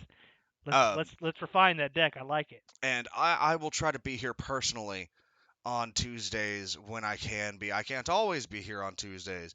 but I can. And if you come on up and you want an experienced player who knows nothing but jank because it's all I've ever played, um, Minotaurs. yeah. If you want to learn how to run Rakdos Minotaurs in a hurry, be like, Pat, hey, teach me how to play Rakdos Minotaurs, and I'll be like, cool, go grab $10, and we'll build you a deck that's super competitive. Um, but yeah, we would like to get some new players in here, some fresh blood, some fresh things. Make this into a real community. Uh, Drop in on us on Nexus Esports on Facebook. Hit us up on Instagram, all of the social media. Come watch our YouTube videos. Follow our Twitch. Follow our Twitch, all that good stuff. And please come up to the physical store if you can. Yes, this has been the Nexus Esports Friday Night Magic Modern event with your casters, Edward Teague, And Patrick Cosgrove right here on the corner of 6th Street and Columbus. in historic downtown Waco in the shadow of our beautiful courthouse and the famous Alico building. Come down and see us. We'll be right here.